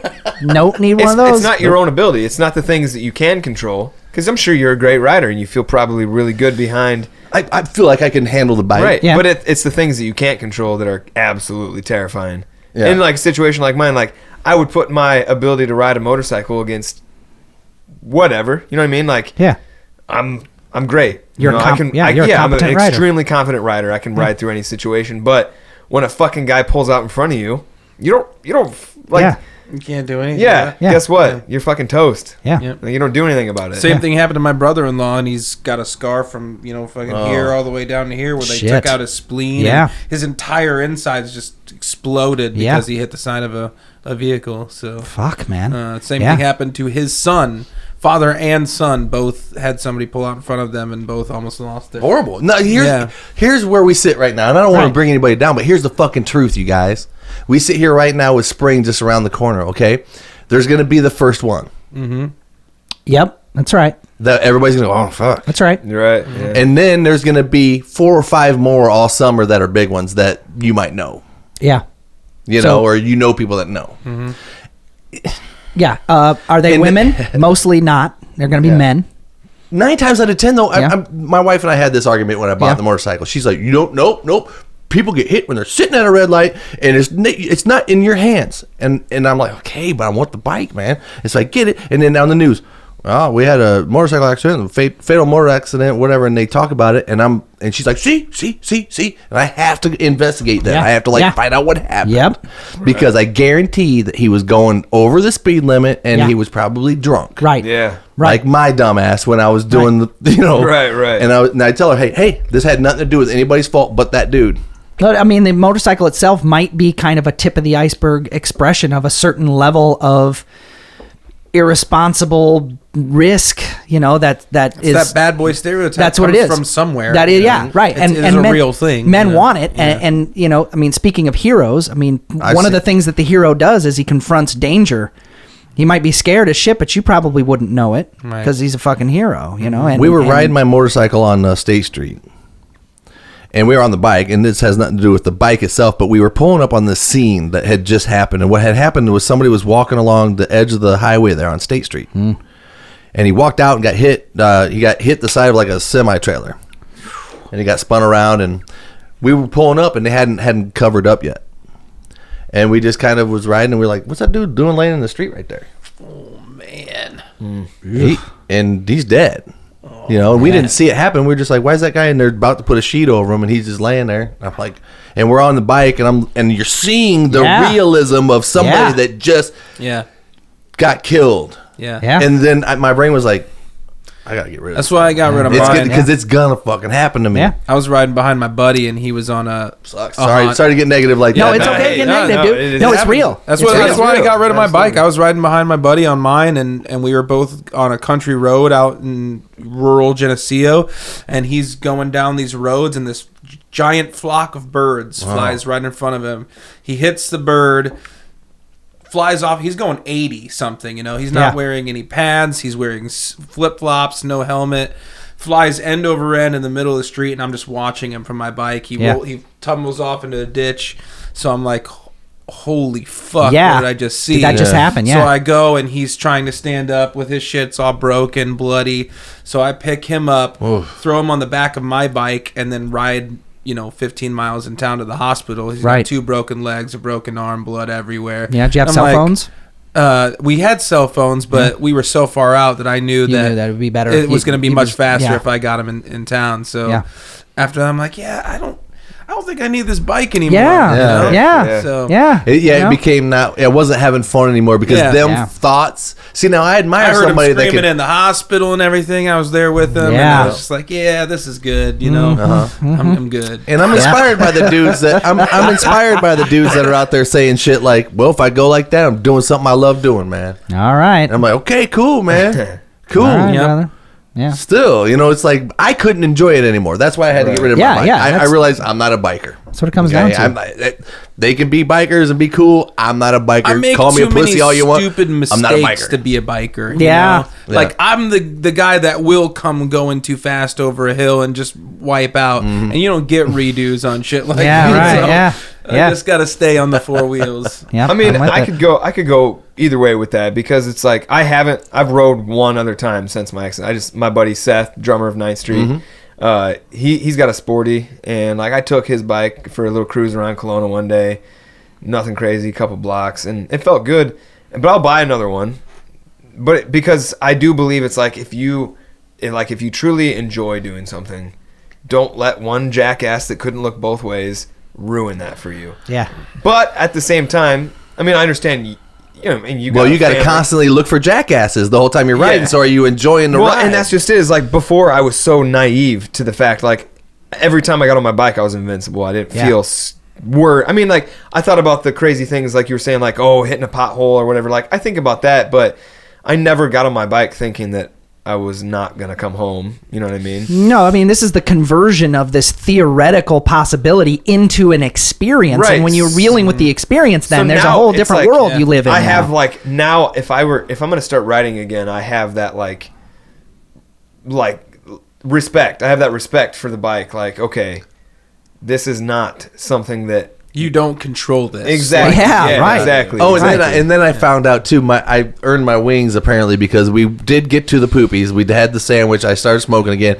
On the way home, I noticed all the other bikers are getting out all their rain gear out of their like little luggage packs and shit. And they're like, and I'm like, what? Looks great out, dude. Sun's still out. Like, we're going back. And it's like 10 minutes into the ride. All the other bikers are pulled off to the side. They're putting on the rain gear. We're like, sissies, look at them. I'm on a Sporty with no windshield, nothing. And and all of a sudden it's just like gray now. And it's like opens up. Yeah. And oh, God. I'm telling you, it's cold. It hurt really bad. Yeah. Like neither one of us wanted to admit it. We're both like still trying to, this still hurt, man. Doing the one arm. Yep. And pretty soon we're like, Kind of crying a little bit. Yeah. we're going 25 miles an hour because we know that 26 hurts. Really bad. And then pretty soon we're like, I have one. This is what I have: a bandana. That's it. Because I'm like, that's my motorcycle riding gear right there. If it rains, then you put it over your face, right? And you poke holes in it. I had that thing over my face like a bandit, like this, and my sunglasses, and I'm still like, Look like one of the Cosby kids. it was horrible. And we made it. We got home, and I was like, ain't never doing that again. Yep. But Man. that fucking was like Hard lessons. That was like survival, At the same time, like, you're trying to just ride through it, but you're still thinking, like, I mean, your cell phone So- is probably ruined. Yep. Like, you're like, fuck. Yep. God, man, this is becoming a very expensive hobby. Phone is probably done Yeah. for.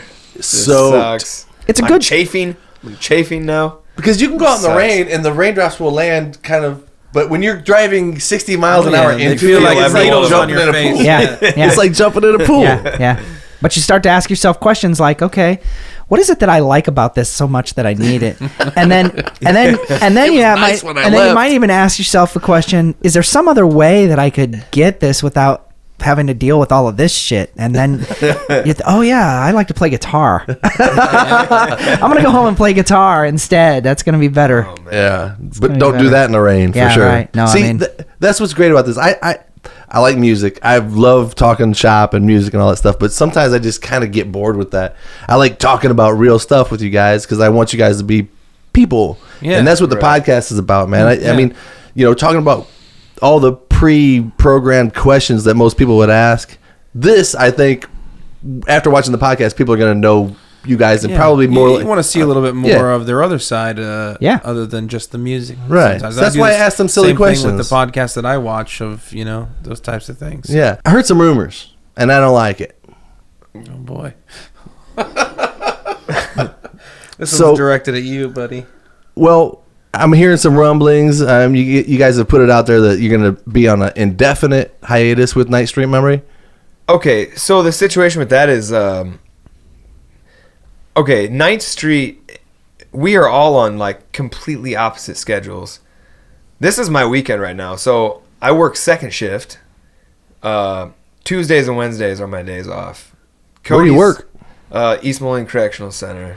I'm an adult babysitter. Wow, dude. Yeah, so unfortunately, like, that's a around the clock job. Like, so somebody has to have shitty days off. Is that getting higher security? I heard it's getting a little different in there. I mean, I don't know. I can't really talk. You can't talk I mean, about it? well, I don't know. We're getting a lot of like really bad people there. So it's not like kids that like maybe like told their mom to fuck off and like ran away for a couple days. We're getting some pretty fucked up people in there. Really? Yeah, it's because them signs say supposed to it's be- weird because you're driving. It says do not pick up hitchhikers. That's right, yeah. And I'm like, okay.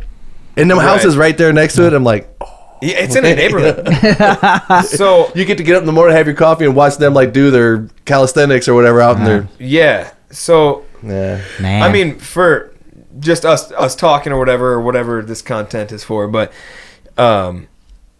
it was supposed to be. It's a minimum security prison. It's in a neighborhood, so we can't have towers. Right. We don't have double fences. But Illinois is running out of places to put a lot of these yeah. people. Offenders. I mean, yeah. Pot dealers.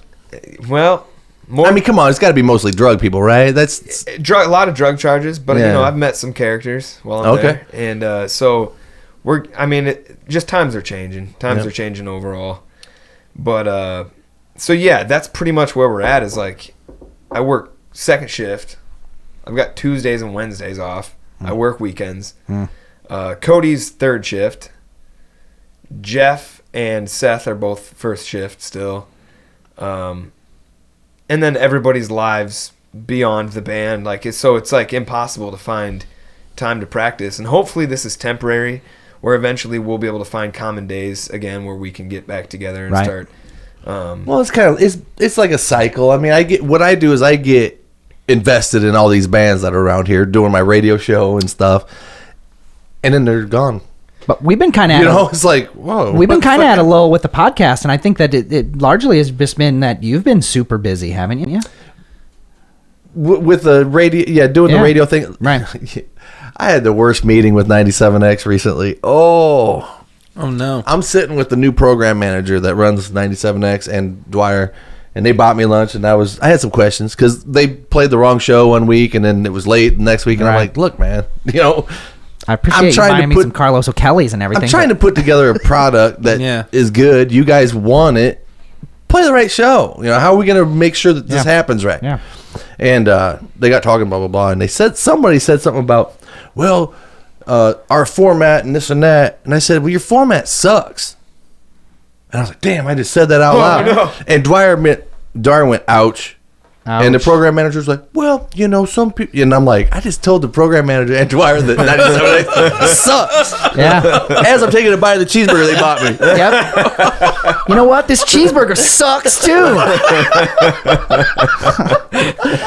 And I left there thinking, what an asshole. I mean, I didn't really mean it that way. I thought we all understood that, playing Led Zeppelin, AC/DC, all that shit that they play all the time sucks, right? Well, they all know it. No, they all know it. Right. So when I said that, Dwyer just was like, ouch. Well, we're supposed to all just lie about it? I was like, maybe I shouldn't have said that to the program manager that I just met. Yeah. You know, this loose cannon guy that Dwyer's like, now this guy's been on your radio station for a while. He hasn't fucked anything up yet. Yep. He's basically a good dude. I'm sure he won't tell us that everything sucks. I mean, I'm sure he's a good guy. Yeah, they said something about that. What did they say? They said, I said I'm trying to be like playing stuff that people want to hear, and you know, just kind of be free and make it more of like a conversation environment. And they said, we call that in the business a loose cannon. Right. And that's when I understood that. Oh. And then I talked to him. I said, hey, how about give me 2 hours so that I can actually have a little more. I want more time. And they're like, no, Town Square Media is not going to allow that. Fuck off, man. And I'm like, well, okay. I'm just thinking about them from down on high being like, this isn't in our statistical models. This doesn't make sense with any of the math that we've done. Yet, I bet you we have more listeners at 8 o'clock on Saturday night than they've had all day Saturday. You're probably right. Don't get me wrong. I like the fact that 97X is giving me an opportunity to do Minor Disturbance Radio on the biggest rock station in the Quad Cities. I fucking feel good about that. That's awesome. You should. Yeah. Hell yeah. As a young individual, I'm making a big deal about tonight. Like, man, I'm going to do this podcast. You know, well, the podcast is fucking cool. I can see who watches that, and I know the people that watch it dig it, right? I don't know what the fuck people are thinking when I'm like, Minor Disturbance Radio on 97X, we're going to fucking play, you know, I don't know what people are thinking. I don't know if they're out there like... Radio wasn't just like new, fresh songs. There was also the curation part of it that people are hungry for, but it all revolved around the cult of personality that the DJ had. That the DJ was like this important person. DJs were rock stars. They were rock stars, man, because they not only had the ability to make or break the music, they basically almost kind of in the same way as rock stars or sports heroes, they're like the Avatar. That's you up there playing the most badass song that makes all the pussies wet. You know what I mean? Like that's like, you know what I mean? Like that's what a DJ was, and that's what's gone. That's what's gone. Yeah. You don't have that now because they don't have the power. I have a story about that. It was about 97X too, and I remember being at I think it might have been Fenders or something. Long time ago. Remember them days when there was like bars we went to? Yeah. We'd go there and stand in our Metallica shirts and wait for girls to walk by. There would be rock playing and girls would show up. Right. So, yeah. I remember being there. I remember being there and Z-Man from 97X walked in. Right. You know, white hair. I was like, dude, that's Z-Man. God's walk among us. And in my naive, 20-year-old mind, whatever it was. Get him a tape. Thought that dude could change my life. He's in control of my destiny in a way. You know, you think these things, and then he's like, "What's up, kid?" You know, it's like that whole Mean Joe Green commercial. Yeah, whatever. right. You're like, "Hey, man, I'm Brian. I'm like in a band stuff. I'm called Drop Hammer, and we did a CD. You want one?" And he played it. And I cried when I heard my song on the radio. I was in my car. I was driving a Eagle Talon, and I pulled over. It was Dettel and Z-Man doing what they call a metal meltdown, and they're like, here's another local band, this kid gave me a CD and it sounds awesome, and they're called Drop Hammer and they're the next big thing. I was like, what? And he played one of our songs, and you know, I had to pull over and just kind of sit there. And I was like, I'm on the radio, man. Yeah. You know what I mean? It fucking meant something, dude. Yeah. I'm like, in my mind, I'm like, 1 million people just heard my song. You know? Yeah, right, exactly. I didn't know that it was more like 20. Yeah, right. But, I mean, but at the time though, you had like significantly less media outlets. Yeah. You know what I mean? Like you didn't have that's what I mean. But I guess, Spotify and but I guess Pandora that's and all what this carries other over bullshit. in my mind. You're when on the I'm doing radio, this. man. People are hearing my shit. That's right. Awesome. That's right. I guess that's the attitude that carries over still in my mind. And that's what you're hearing on that show is my enthusiasm for playing Now- this kick-ass, local stuff. And I really do mean it when I say shit. Yeah. I'm like, this is why you want to hear this song. Listen, Yeah. this it does this and this and this. Don't be afraid of it because it's local. It doesn't really matter how big the numbers are. To 1 or 2 or 100 or 1,000 or 100,000 people, we are the same as Metallica. Right. There are soldiers overseas that are listening to our music that will write me and say, our entire platoon listens to this stuff before we go out on a mission, and I'm just like, That's Yep. fucking awesome, dude. like chills through Yeah. everything. Like that is the only reason why we need to do anything. Yeah. It's not about how many people are doing it. It's just that if I am affecting your life in that great of a way, then I've already done it. Yeah. There's also this happy place that I want to be in. When you talk about rock stars, okay, Right. What is it for you? I mean, obviously, it must be making a living. When I felt like there was this feeling of satisfaction of what I had done, it had to do with playing shows for thousands of people. It wasn't so much of I sold 1 million records. It was I stood on stage in front of 4,000 people. I felt what that feels like. And making friends with my idols.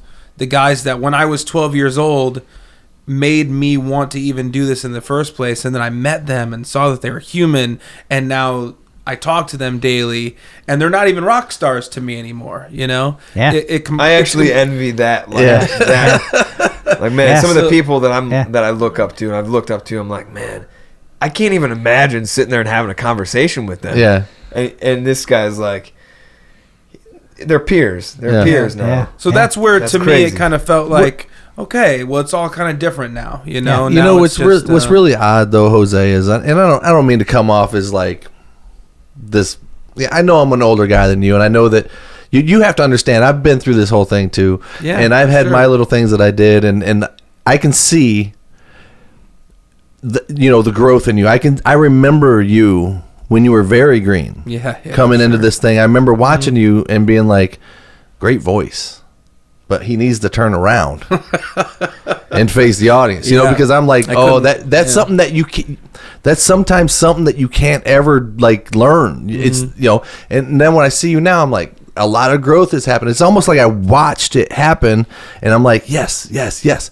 And, I feel like, because I saw him when he was barely able to be on stage, and like when I see you now, I know just looking in your eyes and looking at your face, you've been through some shit that's changed your identity. You have some validation, and you feel a lot more like secure. Yeah, I'm solid in what I know that we've accomplished, and it's just kind of fun, and we're doing it for more than chasing after the rock stardom. Now it's just kind of, it's part of me. It's always going to be part of me, and now we just keep on doing it. So I don't think I've ever had like a mentor musically, but like working with Jose, it's super cool because it's like the guidance is there. Like it's a dude that has already kind of been drugged through the mud. He's fucking taken the hard road, so he knows the things that are worth doing. He's looked the fucking monster right in the eyes. Yeah, exactly. That's right. It's exactly You know what I mean? I'm saying. And So it's he like- made a deal with it and went,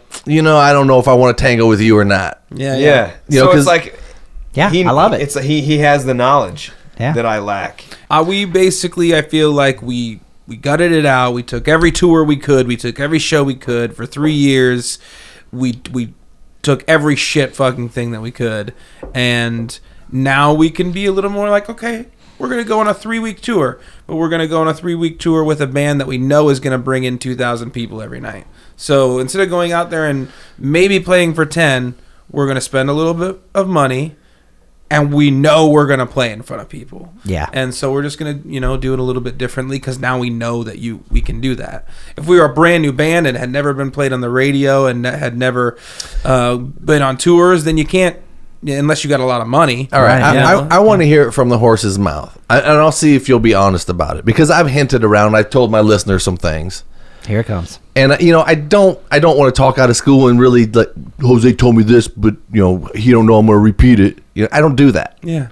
But I give hints as to, it might not be what you think, And I've heard some things, and we'd had some candid conversation. I know I've talked to Tony, candidly, Chris, candidly. We're all friends.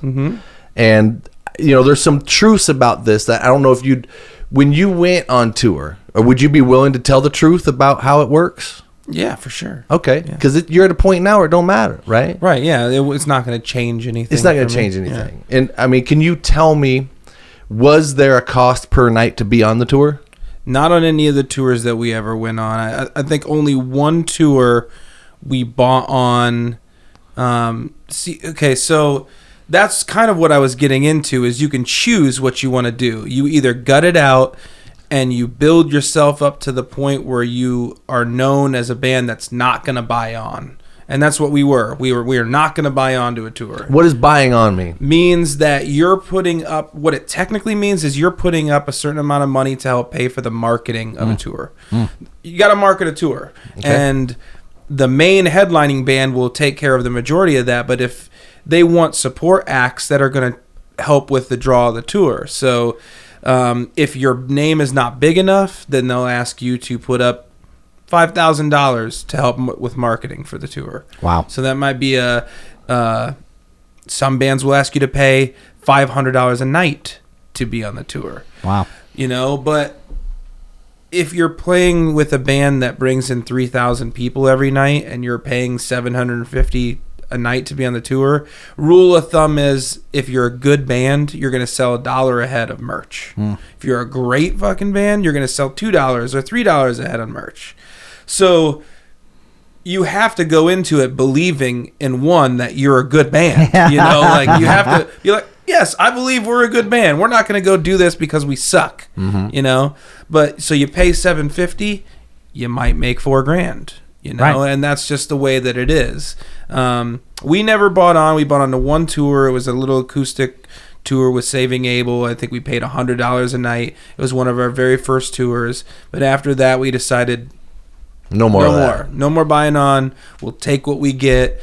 But we're making, as a band, our guarantees were like $250 to $400 a night. When you get paid, nothing. to be in 3 Years Hallo, who writes the check? When you get paid to be in 3 When you make money from 3 Years Hallo, yeah, is it a check or is it cash grab? Cash. Yeah, it's all cash. And so you split it up like a normal, like when I was playing Rascals, I'd like, well, we made this much. Here's your cut. Here's your cut. Here's your cut. Yep. Okay, so there's got to be like some royalty checks. Yeah, we get ASCAP royalties. We get sales, but our label, they recoup everything that goes through them. So for the history for however long, they're going to be recouping. Do you know the number of units that you sold on the Cracks? Never once have we found out how many. You don't know how many that you sold? Nope. We don't know how much money the label made. We don't know.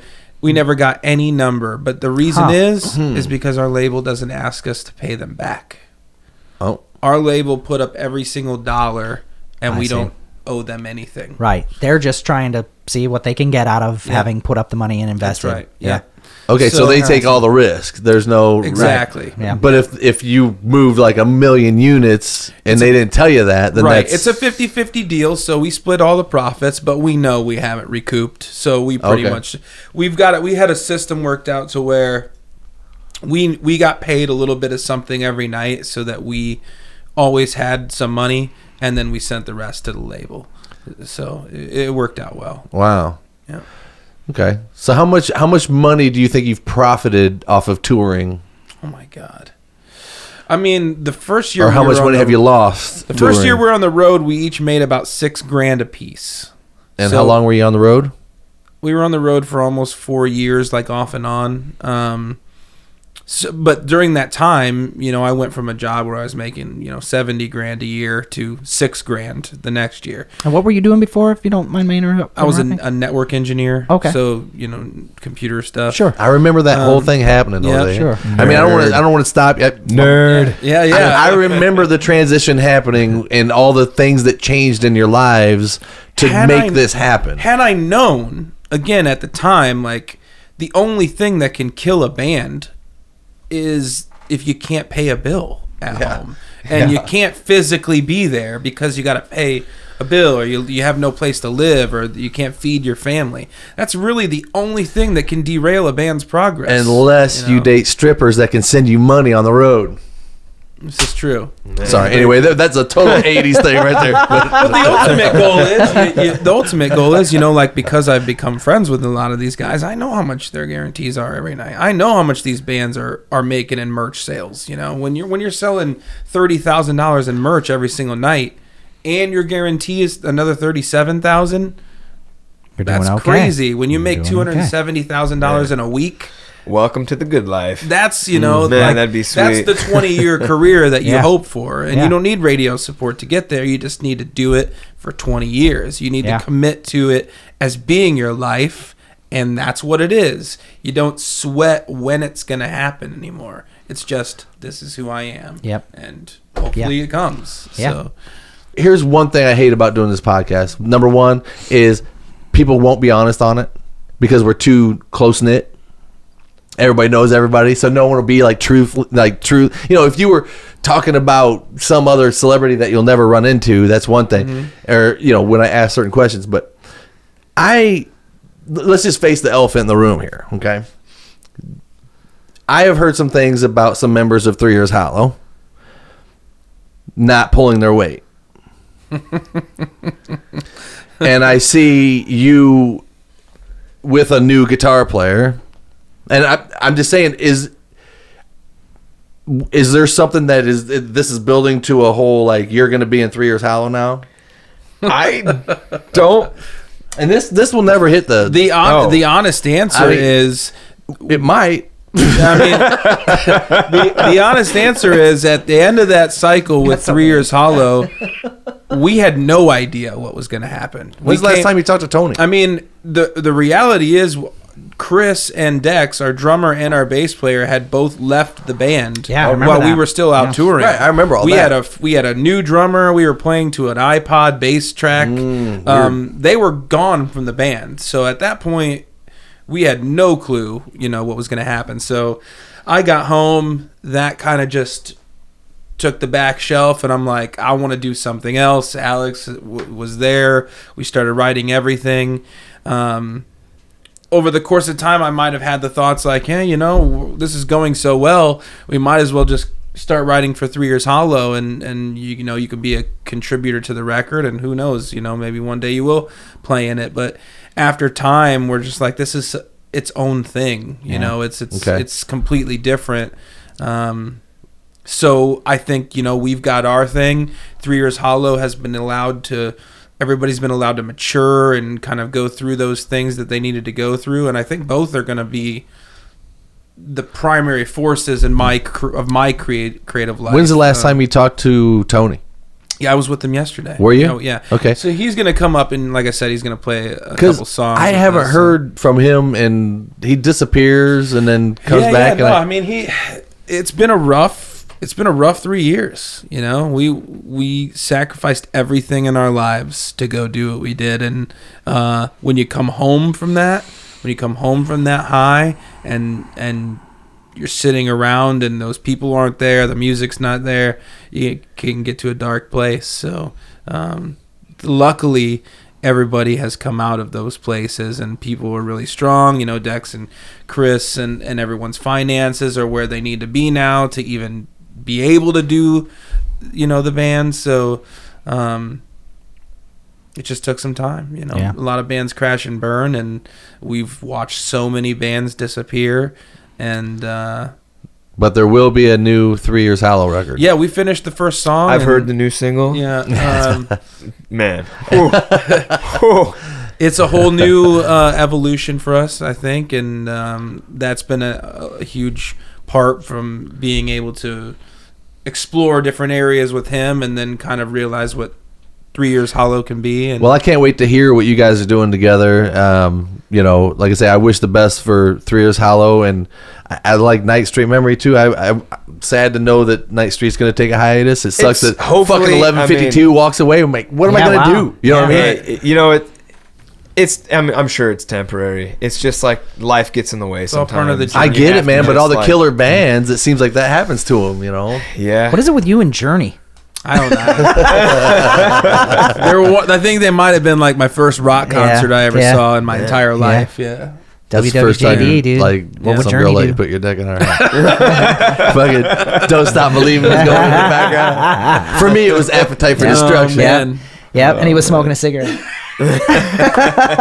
It set up the whole play, man. Yeah. It set up the whole thing. But man, thanks for coming by tonight, guys. Of course, man. Thank you. I don't know how much of this will make the radio. Man, we'll see. Probably that much. But the podcast, man, people want to know what's going on with you guys. And Yeah, I for have sure. to ask you honest questions sometimes because it gets too watered down. There might have been a point in time where I would have been afraid to answer truthfully just because, like, I don't want people to know that that's the reality of it and ruin the dream. Right, you yeah. know, but now I've definitely, gotten comfortable with all of those things. So Right. it's a I cool think place, an artist's job on some level is to go out there on the boundaries in the places that people don't want to know the truth about and bring back information from the places they don't want to look. That's And part for of you, it. Alex, now's the time, man. You're at the right age for all this, man. Go do everything that We've you been talking ever want to about do. that, yeah. Right Yeah. now. Your gut's Do not it too now. fat. Yeah. Your penis still works. Yeah. Dude, Get you're it doing done. all right, Yeah. man. I don't make no regrets, man. And when you get to be my age, you'll be able to go like, no matter where you're sitting, you might be sitting on the beach of Malibu. Yeah. I don't know, or you might be sitting in the same spot. Who knows? In a But you'll cardboard know. box But even. you'll We know don't that know. I was gonna say homeless. You'll know that you threw every combo you knew to throw, and you fucking trained your ass off for everything, and you saw things, and you lived in the moment. You did everything that you possibly could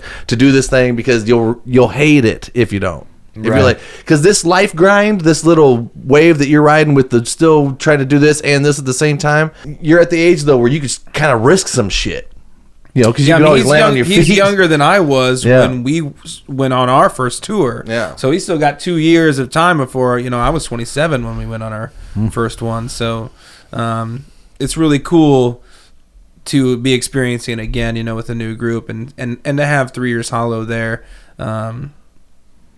So yeah, There's exciting. so much excitement going on. Just like Yeah. in the very first couple of weeks, or several weeks that we've been doing the Denieth Manhattan, like things that I'm experiencing for the first time, and I've been playing for years. But I'm excited. I'm excited about what's happening, and we got big ideas. Yeah, it's cool for us because we can decide that we're going to go on a road trip to Vegas for, like, we're just talking on the way here, like, Literally we on the want to way go here. hang out in Vegas for 4 days, and immediately pops in my head, well, our manager is going to want to book 3 shows on the way out there, and because of 3 Years Hallo, me and him can jump in a car and go play 3 acoustic shows on the way to Las Vegas, and our trip's paid for. Sure. So we get to do fun stuff like that because of the work that we've put in the other bands. That's great. So. Yeah, where very it's cool, supposed to man. That's all good news, man. But seriously, I love doing these things with you guys. It was good to see you again, Jose. Alex, good luck. I can't wait to hear this thing. I'll be there March 2nd. Awesome. I'll be in the front row with my arms folded. Hell yeah. So Awesome, You'll be hearing us awesome. play things for the second time together. yeah, It'll be so sad and beautiful to make you cry, make a grown man cry. but thanks so much for coming on. This was episode number 80 of Minor Disturbance Radio. We are fucking out over here. It's good to see you again, Brian. You too, Travi. Hell yeah. He didn't talk much for once.